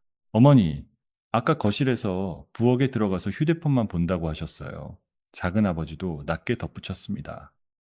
그런데 화면 보니까 휴대폰은 손대어서 문자 보낸 것 같던데 시어머니의 얼굴이 붉어졌습니다. 다들 왜 갑자기 이러는 거야? 명절에 며느리 하나 일한 걸 가지고 무슨 재판이라도 하자는 거야. 저는 차분히 대답했습니다. 재판이 아니라 사실 확인입니다. 어머니가 저를 어떻게 말했는지, 제가 실제로 무엇을 했는지 모두가 본 것뿐입니다. 제 말이 끝나자 거실은 다시 조용해졌습니다. 그 조용함은 예전처럼 저를 누르는 침묵이 아니었습니다. 이번 침묵은 사람들이 더 이상 아무 말로도 시어머니를 감쌀 수 없을 때 찾아오는 침묵이었습니다. 친척들의 얼굴이 하나둘 바뀌기 시작했습니다. 큰 고모는 시어머니를 향해 실망한 듯 말했습니다. 언니, 우리도 며느리 시절 힘들었어. 그런데 그걸 알면 다음 사람에게는 덜 해야지. 똑같이 해도 된다는 뜻은 아니잖아. 작은 아버지는 한숨을 쉬며 오늘 밥이 목에 안 넘어간다고 했습니다. 수진 씨는 제게 다가와 조심스럽게 말했습니다. 형님, 제가 아까 더 도와드렸어야 했는데 죄송해요. 저는 그녀를 바라봤습니다. 수진 씨, 잘못 아니에요. 하지만 사실은 모두의 침묵이 조금씩 저를 여기까지 몰고 왔습니다. 누군가는 몰라서, 누군가는 불편해서, 누군가는 자기 일이 아니어서, 누군가는 분위기를 깨기 싫어서 모른 척 했습니다. 그 모른 척들이 쌓여 저는 매년 부엌에 혼자 남았습니다. 큰 고모가 가방을 들었습니다. 언니, 오늘은 먼저 갈게. 이런 식으로 차린 밥은 편하게 못 먹겠다. 시어머니가 놀라 소리쳤습니다. 야, 명절날 어디를 가? 지금 나를 욕하고 가겠다는 거야? 큰 고모는 조용히 대답했습니다. 욕하는 게 아니라 나도 부끄러워서 그래. 그동안 지원이가 이런 줄 몰랐어. 몰랐다는 말도 미안하지만 그녀는 제게 짧게 고개를 숙이고 현관으로 향했습니다. 그 뒤를 작은 아버지네가 따라 일어났습니다. 조금 전까지 사람들로 가득했던 거실이 하나씩 비워지기 시작했습니다. 시어머니는 당황했습니다. 다들 왜 이래? 명절에 며느리가 일하는 거 처음 봐? 내가 무슨 큰 죄라도 지었어? 하지만 아무도 그녀의 말에 제대로 대답하지 않았습니다. 사람들은 어색한 표정으로 외투를 챙겼고 아이들을 불렀고 현관으로 걸어갔습니다. 누군가는 제게 고생했어요 라고 말했고 누군가는 시어머니를 힐끗 보고 고개를 저었습니다. 그 장면은 제가 상상했던 복수와는 달랐습니다. 저는 누군가가 시어머니에게 큰 소리치고 모든 사람이 저를 안아주고 도연히 무릎 꿇고 사과하는 장면을 꿈꾼 적도 있습니다. 하지만 실제로 일어난 일은 더 조용했습니다. 사람들은 말없이 자리를 떴습니다. 그 조용한 퇴장이 오히려 더 무거웠습니다. 그들은 더 이상 그 밥상에 앉아 있을 수 없었던 것입니다. 제 손으로 차린 밥상이었지만 그 밥상은 이제 시어머니의 거짓말 위에 놓여 있다는 것이 드러났습니다. 음식을 먹는다는 것은 단지 음식을 삼키는 일이 아닙니다. 때로는 그 음식을 만든 사람의 시간을 함께 삼키는 일입니다. 그리고 그 시간이 모욕과 침묵으로 가득했다는 것을 알게 된 이상 누구도 쉽게 젓가락을 들 수 없었습니다. 친척들이 거의 모두 떠난 뒤 거실에는 저와 도현, 시어머니, 그리고 시아버지만 남았습니다. 시아버지는 내내 말이 없었습니다. 그는 늘 그랬습니다. 명절마다 거실 상석에 앉아 제가 차린 음식을 먹었고 시어머니가 저를 부엌으로 부를 때도 아무 말 하지 않았습니다. 그 침묵은 도연의 침묵과 닮아 있었습니다. 저는 그를 바라봤습니다. 시아버지는 한참 뒤에야 낮게 말했습니다. 지원아, 고생했다. 그 말은 너무 늦었습니다. 저는 예전 같으면 그 한마디에 눈물이 났을지도 모릅니다. 하지만 그날은 아니었습니다. 저는 차분히 대답했습니다. 아버님, 고생했다는 말은 일이 끝난 뒤에 하는 말입니다. 일이 반복되지 않게 하려면 그 전에 누군가 막아주셨어야 했습니다. 시아버지는 아무 말도 못했습니다. 시어머니는 제 말을 듣고 분노한 얼굴로 자리에서 일어났습니다. 네가 오늘 집안을 아주 망신시켰구나. CCTV까지 끌어들여서 어른들 얼굴에 먹칠을 했어. 저는 그녀를 똑바로 바라봤습니다. 제가 끌어들인 게 아닙니다. 어머니가 설치하신 CCTV고 어머니가 하신 말과 행동이 찍힌 겁니다. 망신은 사실을 보여준 사람이 시키는 게 아니라 부끄러운 일을 한 사람이 스스로 만드는 겁니다. 그 말이 끝나자 시어머니의 입술이 떨렸습니다. 처음으로 그녀는 바로 대답하지 못했습니다. 도연이 제게 다가왔습니다. 지원아, 미안해. 나 진짜 몰랐어. 이렇게까지. 저는 그의 말을 끊었습니다. 그 말 그만해. 그는 멈칫했습니다. 뭐? 저는 한숨을 쉬었습니다. 당신은 몰랐다고 말하면 안 돼. 내가 몇 번이나 말했어. 명절이 힘들다고. 어머니가 나를 이상하게 말한다고. 나 혼자 부엌에 있는 게 너무 외롭다고. 당신은 다 들었어. 그런데 보지 않았을 뿐이야. 듣고도 움직이지 않았을 뿐이야. 도연의 얼굴이 일그러졌습니다. 그는 다시 미안해 라고 말하려 했지만 저는 손을 들어 막았습니다. 미안하다는 말은 나중에 해. 지금은 내가 할 말을 먼저 들어. 저는 천천히 앞치마를 풀어 식탁 위에 올려놓았습니다. 오늘 이후로 저는 명절에 혼자 부엌에 들어가지 않을 거예요. 음식이 필요하면 같이 하거나 주문하세요. 제가 가더라도 모두가 같이 준비해야 합니다. 그리고 누가 됐든 제 앞이나 뒤에서 제가 게으르다, 요령 피운다, 명절을 싫어한다는 말 하면 저는 그 자리에서 일어날 겁니다. 시어머니가 기가 막힌다는 듯 웃었습니다. 네가 지금 조건을 거는 거니? 저는 고개를 끄덕였습니다. 네. 이제부터 제 노동과 시간을 조건 없이 내놓지 않겠다는 뜻입니다. 거실은 다시 조용해졌습니다. 노르, 그, 노르, 노르, 노르, 노르, 노르. 이번에는 그 조용함 속에서 제가 작아지지 않았습니다. 그날 저는 시댁에서 저녁까지 남아있지 않았습니다. 예전 같으면 친척들이 떠난 뒤에도 남은 설거지를 하고 제사상 정리를 하고 음식 남은 것을 통에 담아 냉장고에 넣고 바닥을 닦고 나서야 집에 갈 수 있었습니다. 하지만 그날은 달랐습니다. 저는 가방을 챙겼습니다. 시어머니는 믿을 수 없다는 듯 말했습니다. 설거지는 누가 하라고? 저는 그녀를 바라봤습니다. 싱크대에는 아직 그릇이 산처럼 쌓여 있었습니다. 그 그릇들은 모두 제가 차린 음식을 먹고 나온 것이었습니다. 예전 같으면 그 그릇들이 제 의무처럼 느껴졌을 것입니다. 하지만 이제는 아니었습니다. 오늘은 드신 분들이 나눠서 하시면 됩니다. 제가 대답했습니다. 시어머니는 말을 잃었습니다. 도연이 급히 말했습니다. 내가 할게. 지원아, 너는 가서 쉬어. 그 말도 너무 늦었지만 저는 적어도 그가 처음으로 싱크대를 자기 일처럼 말하는 것을 들었습니다. 저는 고개를 끄덕였습니다. 그래, 당신이 해. 그리고 문을 열고 나왔습니다. 바깥은 이미 어두워져 있었습니다. 아파트 복도 공기는 차가웠지만 제게는 이상하게 상쾌했습니다. 몇 년 만에 명절 저녁에 부엌이 아니라 바깥 공기를 먼저 맡았습니다. 손등은 여전히 아팠고 몸은 지쳤지만 마음 한쪽은 이상하게 가벼웠습니다. 그날 저는 처음으로 명절이 끝나기 전에 부엌을 나왔습니다. 아니, 부엌에서만 살아야 한다고 정해진 제 역할에서 나왔습니다. 집에 도착하자마자 저는 욕실로 들어가 손등을 씻었습니다. 물이 닿자 따끔했지만 이번에는 참지 않았습니다. 소독약을 바르고 밴드를 붙였습니다. 거울 속 제 얼굴은 지쳐 있었습니다. 머리는 흐트러졌고 눈밑은 어두웠고 입술은 말라 있었습니다. 하지만 이상하게도 불쌍해 보이지는 않았습니다. 저는 거울 속 제게 작게 말했습니다.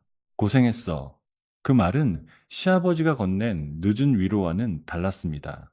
이번에는 제가 제게 하는 말이었습니다. 저는 제 손을 보며 생각했습니다.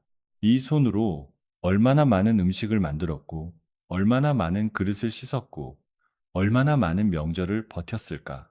그런데도 이 손은 한 번도 제대로 고맙다는 말을 듣지 못했습니다. 오늘 CCTV가 공개한 것은 단순히 시어머니의 거짓말이 아니었습니다. 그것은 제 손의 시간을 보여준 것이었습니다. 보이지 않는 노동, 이름 없는 희생, 그리고 그 위에 세워진 가짜 평화. 저는 그 모든 것을 더 이상 조용히 감추지 않기로 했습니다. 휴대폰에는 도연의 메시지가 와 있었습니다. 설거지는 내가 다 했어. 엄마랑 얘기하고 갈게. 정말 미안해. 저는 답장하지 않았습니다. 사과는 말이 아니라 다음 명절에 증명되어야 합니다. 그리고 저는 이제 기다리기만 하는 사람이 되지 않을 것입니다. 제가 정한 선을 넘으면 저는 다시 나올 것입니다. 이번에는 카메라가 없어도 제 목소리로요. 그날 밤 도연은 아주 늦게 집에 들어왔습니다. 현관문이 열리는 소리를 들었지만 저는 바로 나가지 않았습니다. 침실 불을 끄고 누워 있었지만 잠은 오지 않았습니다. 손등은 욱신거렸고 머릿속에서는 거실 TV에 떠오르던 CCTV 화면이 계속 반복되었습니다. 새벽부터 부엌에 서 있던 제 모습, 손을 대이고도 다시 펜 앞에 서던 모습, 시어머니가 제게 힘든 척 하지 말라고 말하던 장면, 친척들이 하나둘 자리에서 일어나던 얼굴, 그 모든 장면이 꿈처럼 비현실적이면서도 너무 선명했습니다. 도연은 거실에서 한참 동안 움직이지 않았습니다.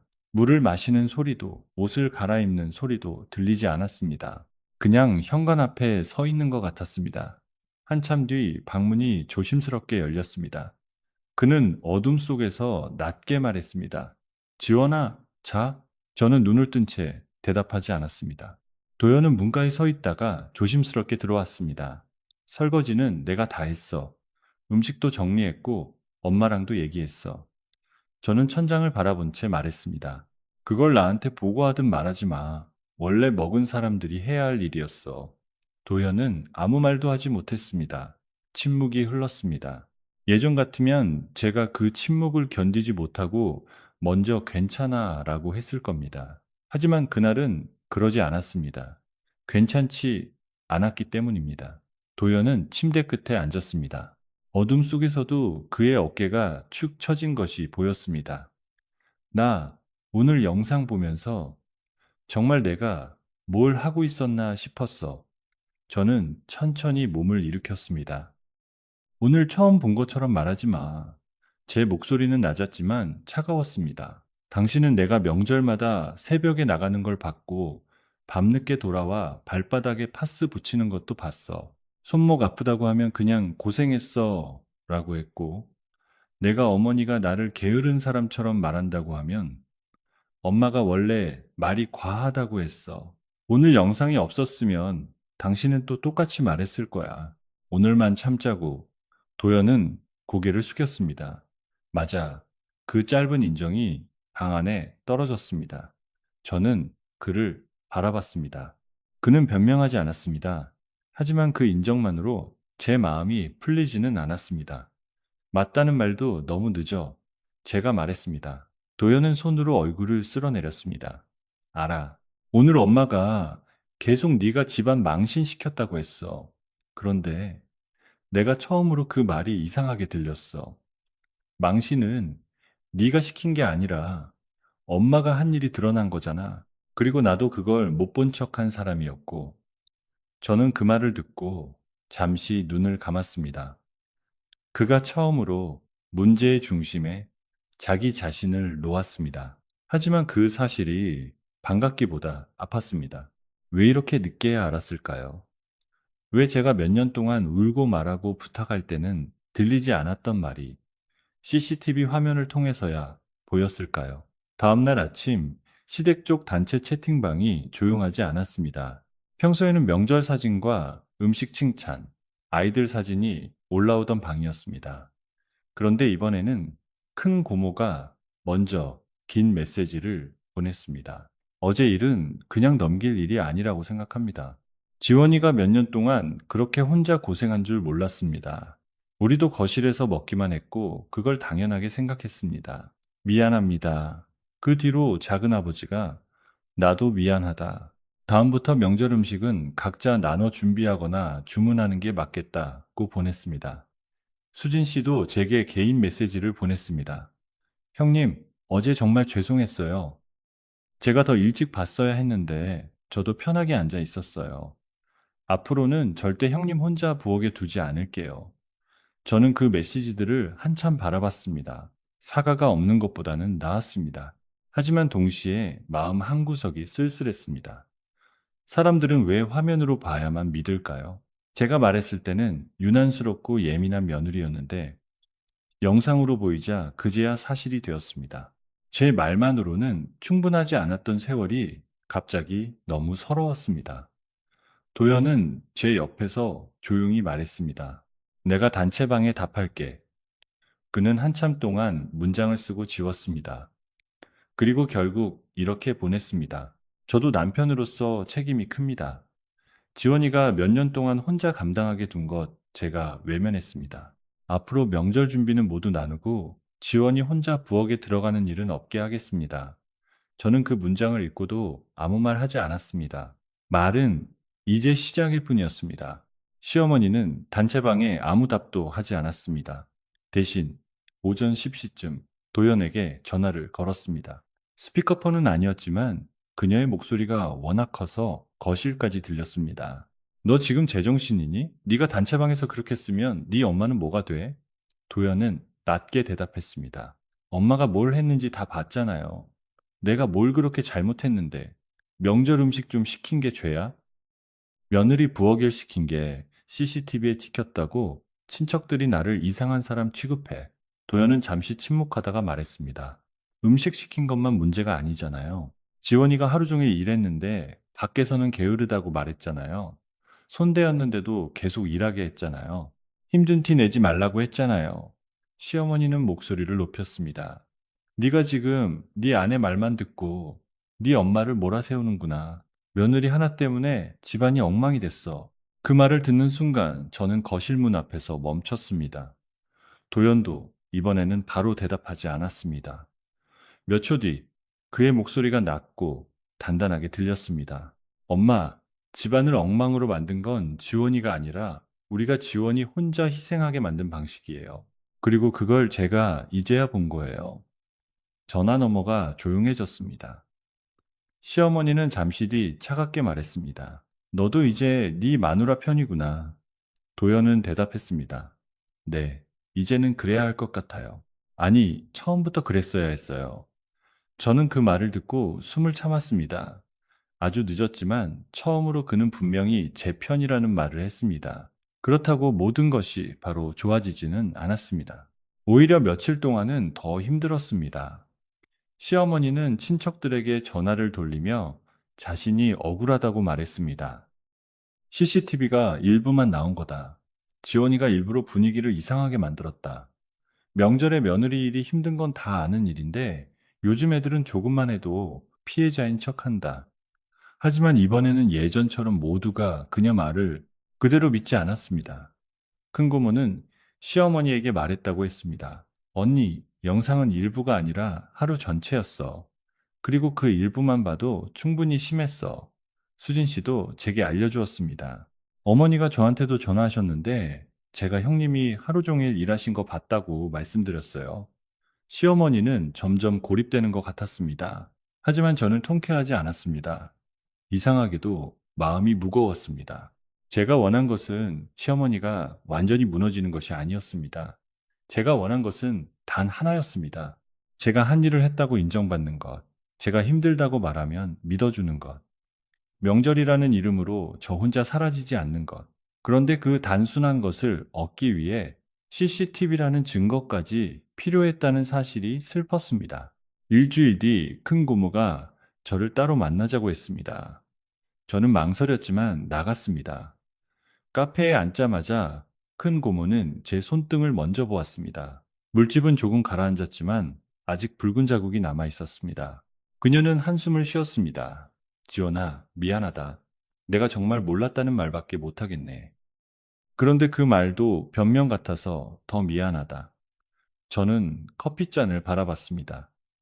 큰 고모님만의 문제는 아니었어요. 그녀는 고개를 끄덕였습니다.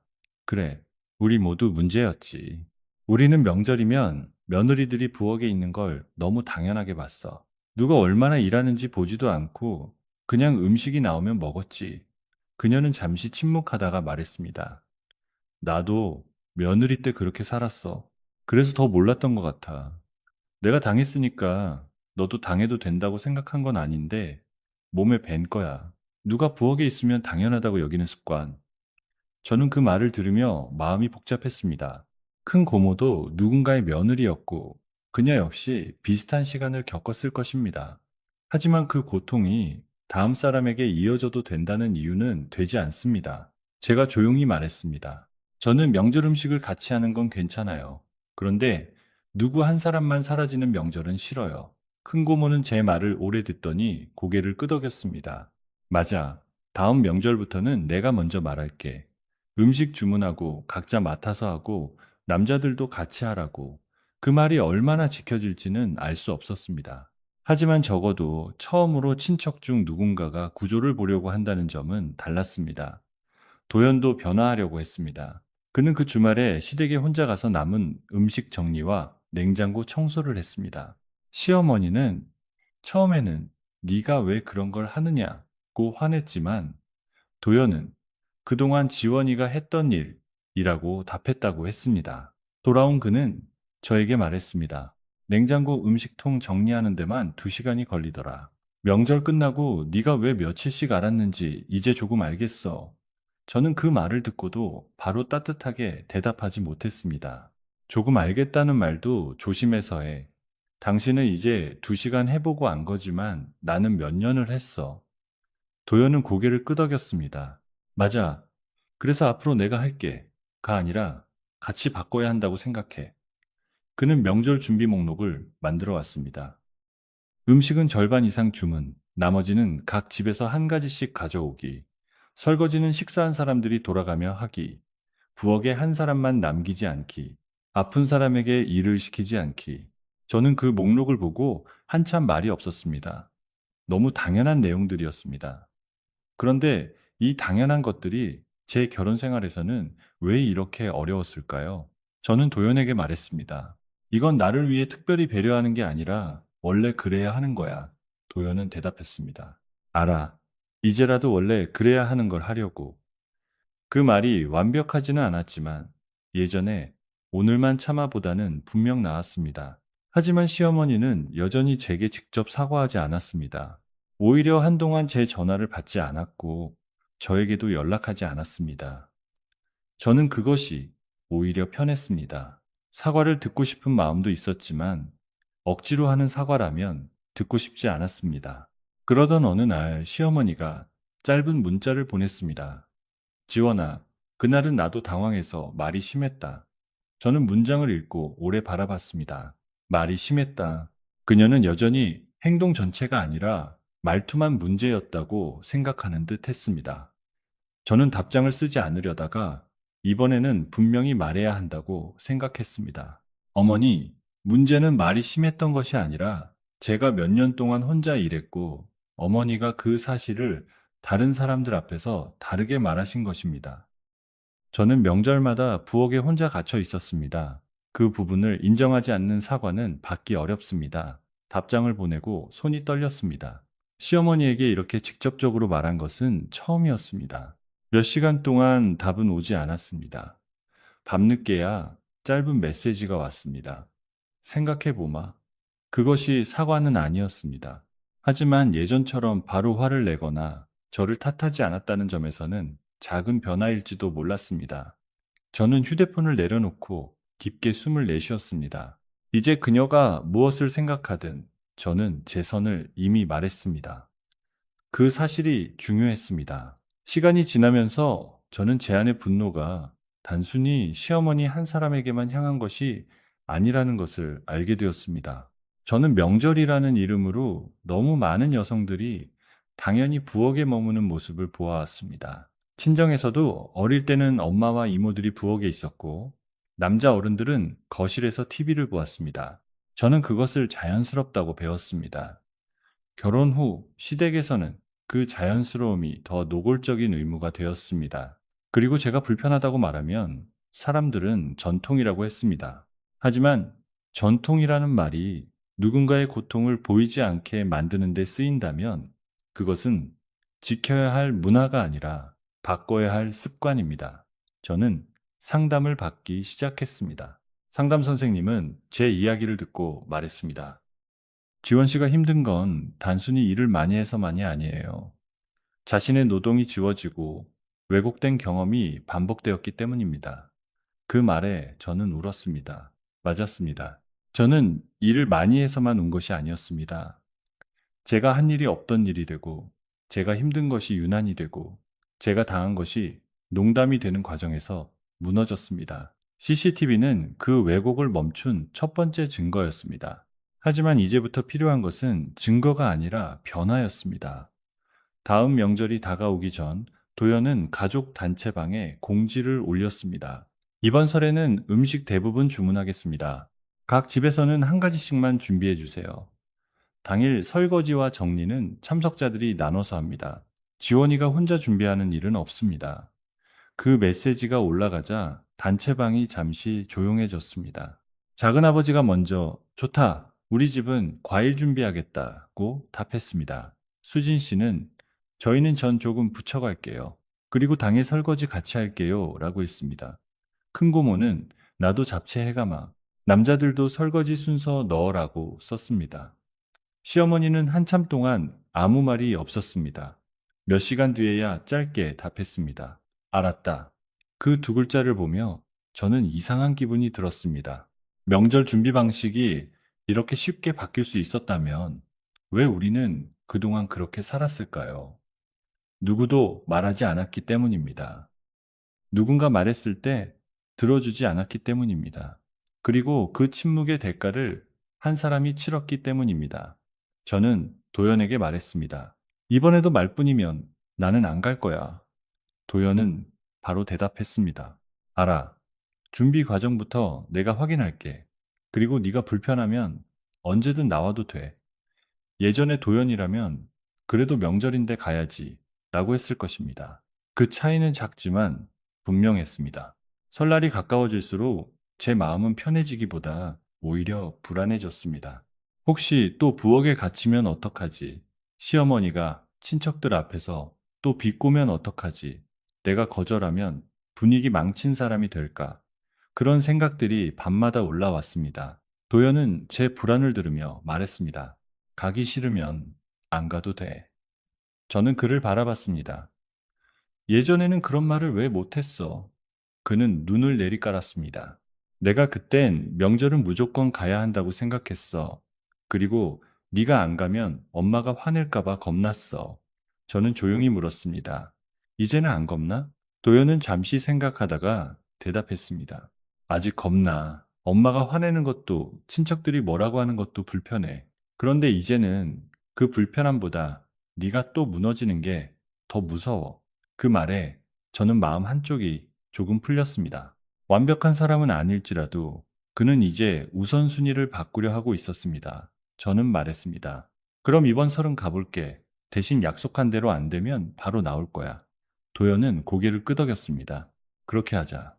그날 저는 처음으로 명절을 앞두고 선택권이 있다는 느낌을 받았습니다. 가야만 하는 것이 아니라 내가 조건을 정하고 갈 수 있다는 것. 그 차이가 제게는 아주 컸습니다. 설날 아침, 우리는 시댁에 예전처럼 새벽 5시가 아니라 오전 10시에 도착했습니다. 현관문을 열자 예전과 다른 냄새가 났습니다. 기름 냄새가 덜했고 부엌은 비교적 조용했습니다. 식탁 위에는 주문한 음식들이 정리되어 있었고 큰 고모가 가져온 잡채와 수진 씨가 준비한 전이 놓여 있었습니다. 작은아버지는 과일 상자를 들고 와 직접 씻고 있었고 도연은 도착하자마자 소매를 걷고 부엌으로 들어갔습니다. 시어머니는 부엌 입구에 서 있다가 저를 보았습니다. 그녀의 얼굴에는 어색함이 가득했습니다. 예전 같았으면 바로 앞치마를 건넸을 것입니다. 하지만 이번에는 그러지 않았습니다. 잠시 침묵 끝에 그녀가 말했습니다. 왔니? 저는 고개를 숙였습니다. 네. 그리고 부엌 안을 둘러봤습니다. 아무도 제게 당장 전을 붙이라고 하지 않았습니다. 아무도 제가 늦었다고 말하지 않았습니다. 저는 처음으로 명절 아침 시댁에 들어와 숨을 크게 들이마실 수 있었습니다. 물론 완전히 편하지는 않았습니다. 오래된 기억이 몸에 남아 있어서 부엌 타일만 봐도 허리가 아픈 느낌이 들었습니다. 하지만 그날은 달랐습니다. 부엌에는 저 혼자가 아니었습니다. 그 사실 하나만으로도 눈물이 날 것 같았습니다. 식사가 시작되기 전 시어머니가 갑자기 모두를 불렀습니다. 그녀는 손을 앞치마에 닦으며 거실 가운데 섰습니다. 얼굴은 굳어 있었고 목소리는 조금 떨렸습니다. 지난 추석일로 내가 할 말이 있다. 모두가 조용해졌습니다. 저는 심장이 빨리 뛰었습니다. 시어머니는 저를 보지 못하고 바닥을 바라보며 말했습니다. 지원이가 몇 년 동안 명절마다 고생했다. 그런데 내가 그걸 당연하게 생각했고 밖에서는 다르게 말했다. 그건 내 잘못이다. 거실이 조용해졌습니다. 저는 그녀를 바라봤습니다. 이 말을 듣기까지 몇 년이 걸렸는지 생각하니 눈물이 날 것 같았지만 참았습니다. 시어머니는 이어 말했습니다. 앞으로는 명절 준비를 같이 하자. 그리고 누가 한 사람만 부엌에 남는 일은 없게 하자. 그 말은 서툴렀고 짧았고 완벽하지 않았습니다. 하지만 처음으로 그녀가 내 잘못이라는 말을 했습니다. 큰 고모가 조용히 고개를 끄덕였고 수진 씨는 제 손을 살짝 잡았습니다. 도연은 제 옆에 서 있었습니다. 저는 그 순간 깨달았습니다. 사과가 모든 것을 지우지는 못합니다. 하지만 누군가 잘못을 인정하는 순간 그동안 왜곡되었던 기억이 제자리를 찾기 시작합니다. 저는 더 이상 게으른 며느리가 아니었습니다. 저는 일했고 버텼고 이제 인정받았습니다. 그날 식사는 어색했지만 따뜻했습니다.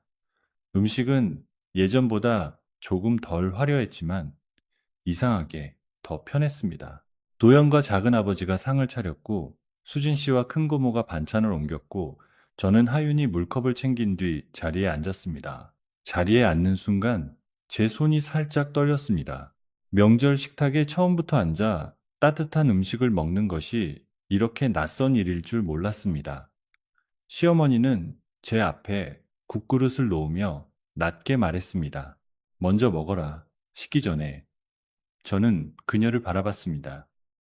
예전 같으면 그 한마디에 무너졌을지도 모릅니다. 하지만 이제는 조용히 받아들였습니다. 네, 국은 뜨거웠습니다. 저는 천천히 한 숟가락을 떠먹었습니다. 몇 년 만에 먹는 명절에 뜨거운 밥이었습니다. 그 맛이 특별히 훌륭해서가 아니라 제가 더 이상 부엌 구석에서 식은 밥을 삼키고 있지 않다는 사실 때문에 목이 메었습니다. 식사가 끝난 뒤 설거지는 순서를 정해 나눠 했습니다. 도연이 먼저 고무장갑을 꼈고 작은아버지가 그릇을 헹궜고 수진 씨가 물기를 닦았습니다. 저는 과일을 정리하다가 잠시 부엌 천장을 올려다봤습니다. CCTV의 작은 빨간 불빛이 여전히 깜빡이고 있었습니다. 하지만 이번에는 감시처럼 느껴지지 않았습니다. 마치 조용한 증인처럼 느껴졌습니다. 지난번에는 제 침묵을 기록했고, 이번에는 변화의 시작을 기록하고 있었습니다. 그날 집으로 돌아오는 길, 도연은 운전대를 잡고 조용히 말했습니다. 오늘 어땠어? 저는 바로 대답하지 않았습니다. 차창 밖으로 겨울 햇빛이 느리게 지나가고 있었습니다. 완전히 편하진 않았어.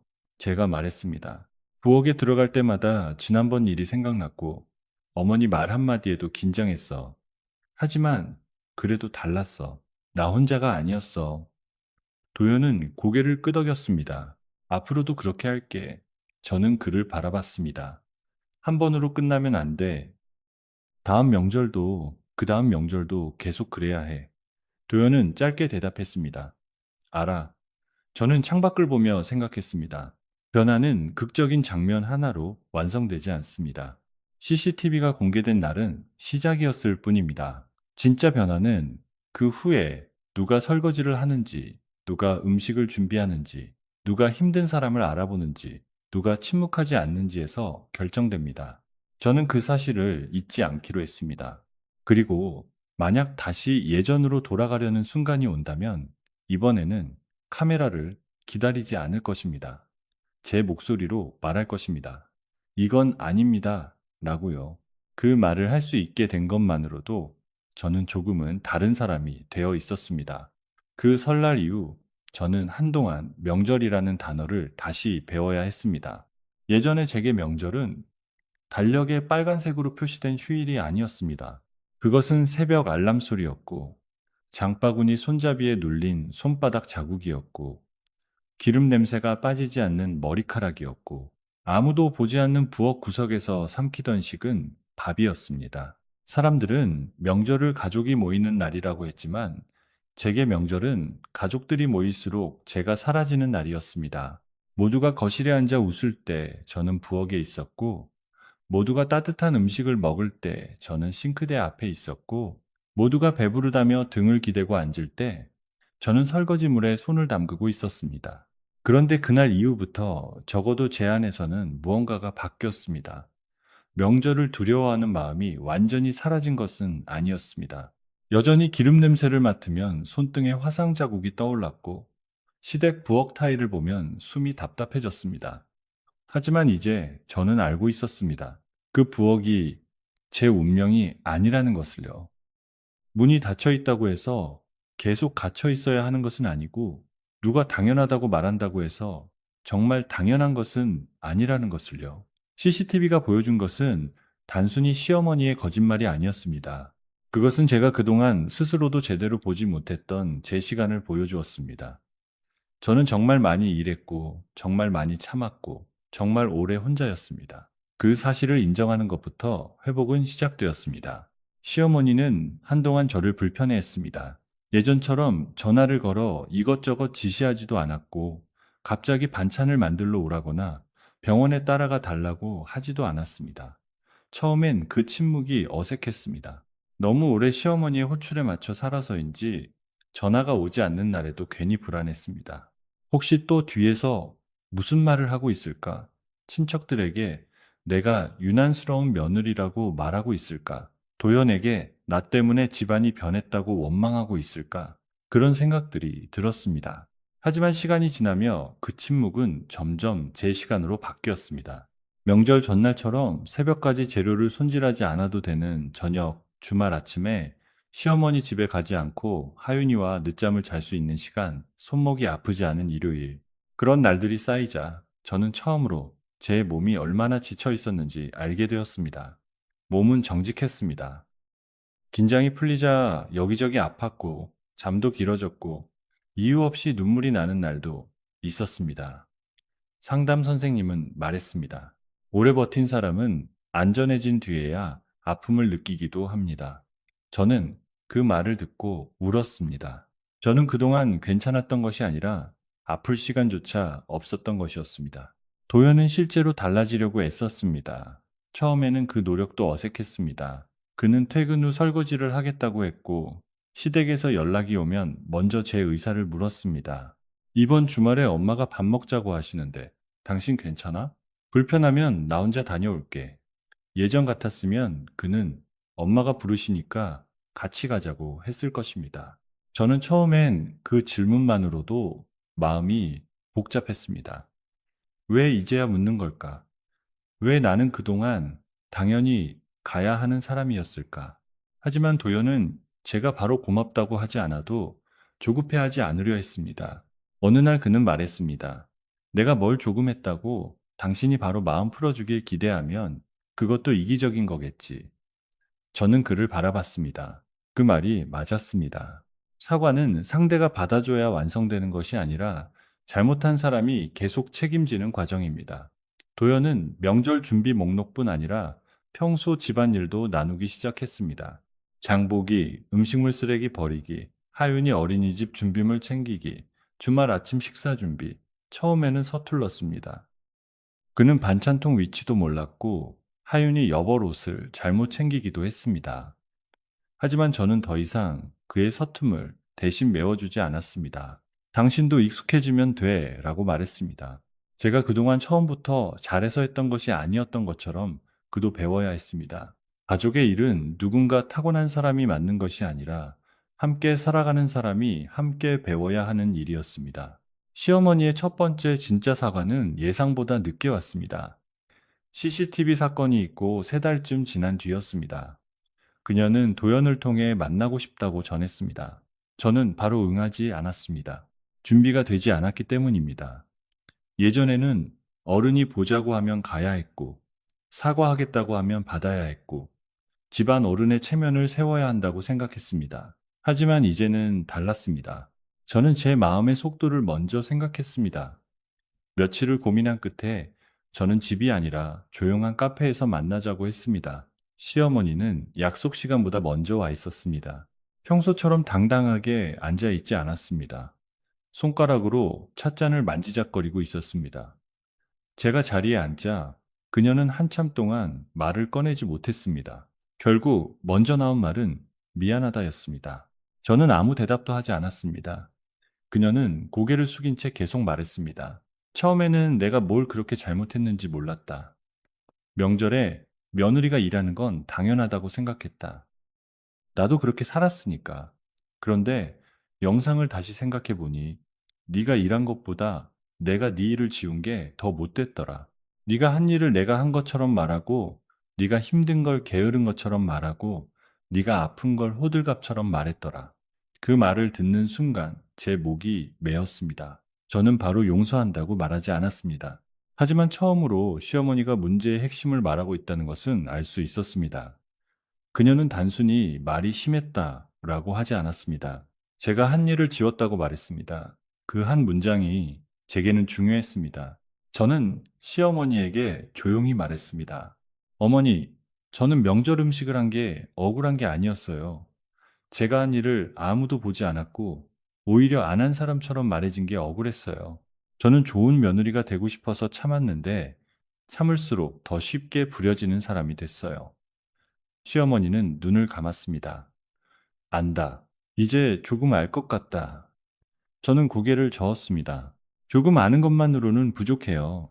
다음 명절에 또 예전처럼 돌아가면 저는 가지 않을 거예요. 누가 뭐라고 해도요. 시어머니는 바로 대답하지 못했습니다.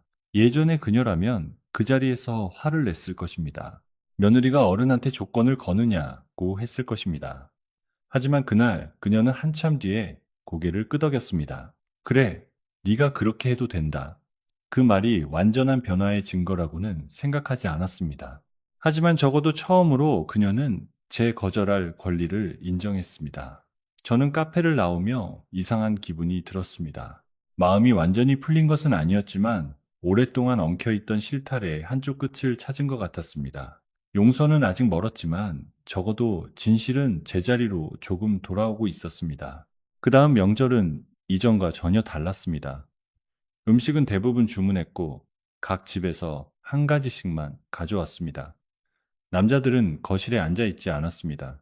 도연과 작은아버지는 식탁을 옮기고 그릇을 준비했고 사촌 남동생들은 음료와 과일을 씻었습니다. 큰 고모는 일부러 모두가 보는 앞에서 말했습니다. 앞으로 우리 집 명절은 같이 하는 거다. 누가 한 사람만 부엌에 갇히는 일 없게 하자. 그 말의 분위기는 조금 어색해졌지만 누구도 반대하지 않았습니다. 시어머니는 부엌 입구에 서 있다가 저를 보았습니다. 저는 예전처럼 앞치마를 먼저 찾지 않았습니다. 먼저 자리에 앉아 따뜻한 차를 마셨습니다. 그 짧은 행동이 제게는 큰 용기였습니다. 시어머니는 잠시 저를 보더니 말했습니다. 지원아, 차 다 마시고 나서 같이 과일만 좀 씻자. 급한 거 아니다. 저는 그녀의 말투를 들었습니다. 명령이 아니라 부탁에 가까웠습니다. 저는 고개를 끄덕였습니다. 네, 같이 해요. 부엌에 들어갔을 때도 저는 혼자가 아니었습니다. 수진 씨가 옆에서 접시를 꺼냈고 도연은 싱크대에서 과일을 씻었습니다. 시어머니는 사과를 깎다가 손을 멈추고 말했습니다. 예전에는 내가 왜 이걸 다 너한테만 시켰을까? 아무도 바로 대답하지 않았습니다. 하지만 그 침묵은 불편하면서도 필요했습니다. 어떤 잘못은 누군가 대신 설명해 주는 것보다 잘못한 사람이 스스로 느끼는 시간이 필요합니다. 그날 식사 자리에서 저는 처음으로 명절 음식을 따뜻할 때 먹었습니다. 아주 평범한 잡채 한 젓가락이었는데 이상하게 목이 메었습니다. 예전에는 제가 만든 잡채를 사람들이 다 먹고 난 뒤 부른 당면을 부엌 구석에서 서서 먹었습니다. 그런데 그날은 제가 모두와 같은 자리에 앉아 같은 시간에 먹고 있었습니다. 하윤이는 제 옆에서 귤을 까며 말했습니다. 엄마, 오늘은 부엌에 오래 안 있네? 저는 웃으며 말했습니다. 응, 오늘은 다 같이 하니까. 하윤이는 아무렇지 않게 고개를 끄덕였지만 저는 그 말이 마음 깊이 남았습니다. 아이는 보고 있었습니다. 엄마가 혼자 일하는지, 사람들이 엄마를 어떻게 대하는지, 엄마가 웃고 있는지, 억지로 참는지, 저는 하윤이에게 예전의 명절을 물려주고 싶지 않았습니다. 명절이 누군가의 희생으로 돌아가는 날이 아니라 정말로 모두가 함께 쉬고 함께 먹는 날이라는 걸 보여주고 싶었습니다. 식사가 끝난 뒤 설거지는 순서를 정했습니다. 도연이 첫 번째, 작은 아버지가 두 번째, 사촌 동생이 세 번째. 저는 그 모습을 보며 오래된 상처가 아주 조금씩 다른 기억으로 덮이는 것을 느꼈습니다. 완전히 사라지는 것은 아니지만 새로운 장면이 오래된 장면 위에 조심스럽게 놓이고 있었습니다. 하지만 변화에는 늘 되돌아가려는 힘도 있었습니다. 어느 친척은 여전히 농담처럼 말했습니다. 요즘은 남자들도 명절에 설거지해야 하니 세상 좋아졌네. 예전 같으면 저는 그냥 웃었을 것입니다. 하지만 이번에는 큰 고모가 먼저 말했습니다. 세상이 좋아진 게 아니라 이제야 정상으로 가는 거지. 먹었으면 치우는 게 당연한 거야. 저는 그 말을 듣고 큰 고모를 바라봤습니다. 그녀는 저와 눈이 마주치자 작게 웃었습니다. 수진 씨도 덧붙였습니다. 맞아요. 저도 예전엔 며느리니까 해야 한다고 생각했는데 이제는 같이 해야 오래 갈 수 있는 것 같아요. 분위기는 잠시 어색했지만 곧 다른 이야기로 넘어갔습니다. 그 순간 저는 깨달았습니다. 내가 혼자 말할 때는 유난히 되던 것이 여러 사람이 함께 말하자 새로운 기준이 되었습니다. 그래서 중요한 것은 한 번의 폭로가 아니라 그 이후 누가 어떤 말을 반복하느냐였습니다. CCTV는 시작이었지만 문화를 바꾸는 것은 매번 누군가가 그건 아니야 라고 말하는 일이었습니다. 저는 그날 처음으로 친척들 사이에서 완전히 혼자가 아니라고 느꼈습니다. 명절이 끝난 뒤 시어머니는 제게 작은 봉투를 건넸습니다. 저는 순간 긴장했습니다. 돈 봉투인가 싶었습니다. 하지만 안에는 손글씨로 쓴 짧은 편지가 들어 있었습니다. 지원아, 이번 명절에 네가 편히 밥 먹는 모습을 보니 내가 그동안 얼마나 당연한 것을 빼앗았는지 알 것 같았다. 미안하다. 앞으로 잊지 않겠다. 저는 편지를 읽고 한참 동안 말이 없었습니다. 시어머니는 제 눈치를 보며 말했습니다. 용서해달라는 말은 아직 못하겠다. 내가 그런 말을 할 자격이 있는지도 모르겠다. 그냥 잊지 않겠다고 말하고 싶었다. 그 말에 저는 처음으로 시어머니를 조금 다르게 보았습니다. 그녀가 완전히 변했다고 말할 수는 없었습니다. 사람은 그렇게 쉽게 바뀌지 않습니다. 하지만 적어도 그녀는 이제 자신의 잘못을 며느리가 예민해서 라고 말하지 않았습니다. 저는 편지를 접어 가방에 넣었습니다. 그리고 말했습니다. 저도 바로 다 괜찮아지지는 않을 거예요. 그래도 오늘처럼만 계속 해주세요. 시어머니는 고개를 끄덕였습니다. 그러마 그 짧은 대화가 우리 관계를 완전히 회복시킨 것은 아니지만 적어도 더 이상 거짓말 위에 서 있지는 않았습니다. 이제는 어색해도 진실 위에서 다시 시작해야 했습니다. 집으로 돌아온 밤, 저는 손등의 화상 자국을 바라봤습니다. 시간이 지나 자국은 흐려졌지만 완전히 없어지지는 않았습니다. 그 자국은 제게 부끄러운 흔적이 아니었습니다. 오히려 잊지 말아야 할 표시처럼 느껴졌습니다. 제가 어디까지 참았는지, 어디서 멈춰야 했는지, 그리고 앞으로는 어떤 선을 지켜야 하는지 알려주는 표시였습니다. 도연은 조용히 제 옆에 앉았습니다. 아직도 아파? 저는 손등을 내려다보며 말했습니다. 예전만큼은 아니야. 근데 가끔 생각나. 도연은 고개를 숙였습니다. 그럴 때마다 말해줘. 내가 듣고 싶어. 변명 안 하고 들을게. 저는 그를 바라봤습니다. 듣는 것만으로 끝나면 안 돼. 그는 대답했습니다. 알아. 그래서 다음 명절 준비도 내가 먼저 할 거야. 그리고 평소에도 당신이 혼자 떠안는 일 없게 볼게. 저는 그 말을 완전히 믿지는 않았습니다. 믿음은 한 번 깨지면 말 몇 마디로 돌아오지 않습니다. 하지만 그는 이제 그 사실을 알고 기다리려 했습니다. 그것만으로도 예전과 달랐습니다. 저는 천천히 고개를 끄덕였습니다. 그래, 계속 보여줘. 그날 우리는 오랜만에 크게 싸우지 않고 오래 이야기했습니다. 상처에 대해, 명절에 대해, 하윤이가 배울 가족의 모습에 대해 대화는 쉽지 않았지만 적어도 침묵보다 나았습니다. 몇 달 뒤, 저는 회사 동료들과 점심을 먹다가 명절 이야기가 나왔습니다. 누군가는 시댁 가면 아직도 부엌에만 있다고 했고, 누군가는 남편은 잘 몰라준다고 웃으며 말했습니다. 예전의 저라면 같이 웃고 넘겼을 것입니다. 하지만 이번에는 조심스럽게 말했습니다. 그거 당연한 거 아니에요. 처음부터 나눠야 해요. 말 안 하면 계속 그대로 가요. 동료들은 잠시 조용해졌다가 하나둘 자신의 이야기를 꺼냈습니다. 누군가는 시댁에서 혼자 설거지하다 울었던 이야기, 누군가는 친정에서도 엄마만 일하는 것이 마음 아팠다는 이야기, 누군가는 올해는 남편에게 같이 하자고 말해보겠다는 이야기를 했습니다. 저는 그날 깨달았습니다. 제 이야기는 저만의 일이 아니었습니다. 많은 사람들이 그냥 그런 거라고 넘기며 자기 시간을 잃고 있었습니다. 물론 모든 집이 같지는 않을 것입니다. 누군가는 함께하고 누군가는 즐겁게 준비할 수도 있습니다.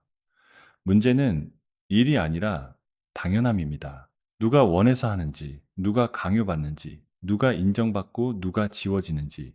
저는 이제 그 차이를 말할 수 있는 사람이 되었습니다. CCTV가 제게 준 가장 큰 변화는 시어머니를 무너뜨린 것이 아니라 제 목소리를 되찾게 해준 것이었습니다. 다음 추석이 되었을 때 시댁에는 더 이상 부엌문이 닫히지 않았습니다. 문은 활짝 열려 있었고 사람들은 거실과 부엌을 오가며 함께 움직였습니다. 음식은 예전보다 적었고 상은 예전보다 단출했지만 분위기는 훨씬 편했습니다. 시어머니는 가끔 예전 습관처럼 지원아, 이것 좀 하고 부르려다가 멈추고 말했습니다. 도연아, 너도 같이 해라.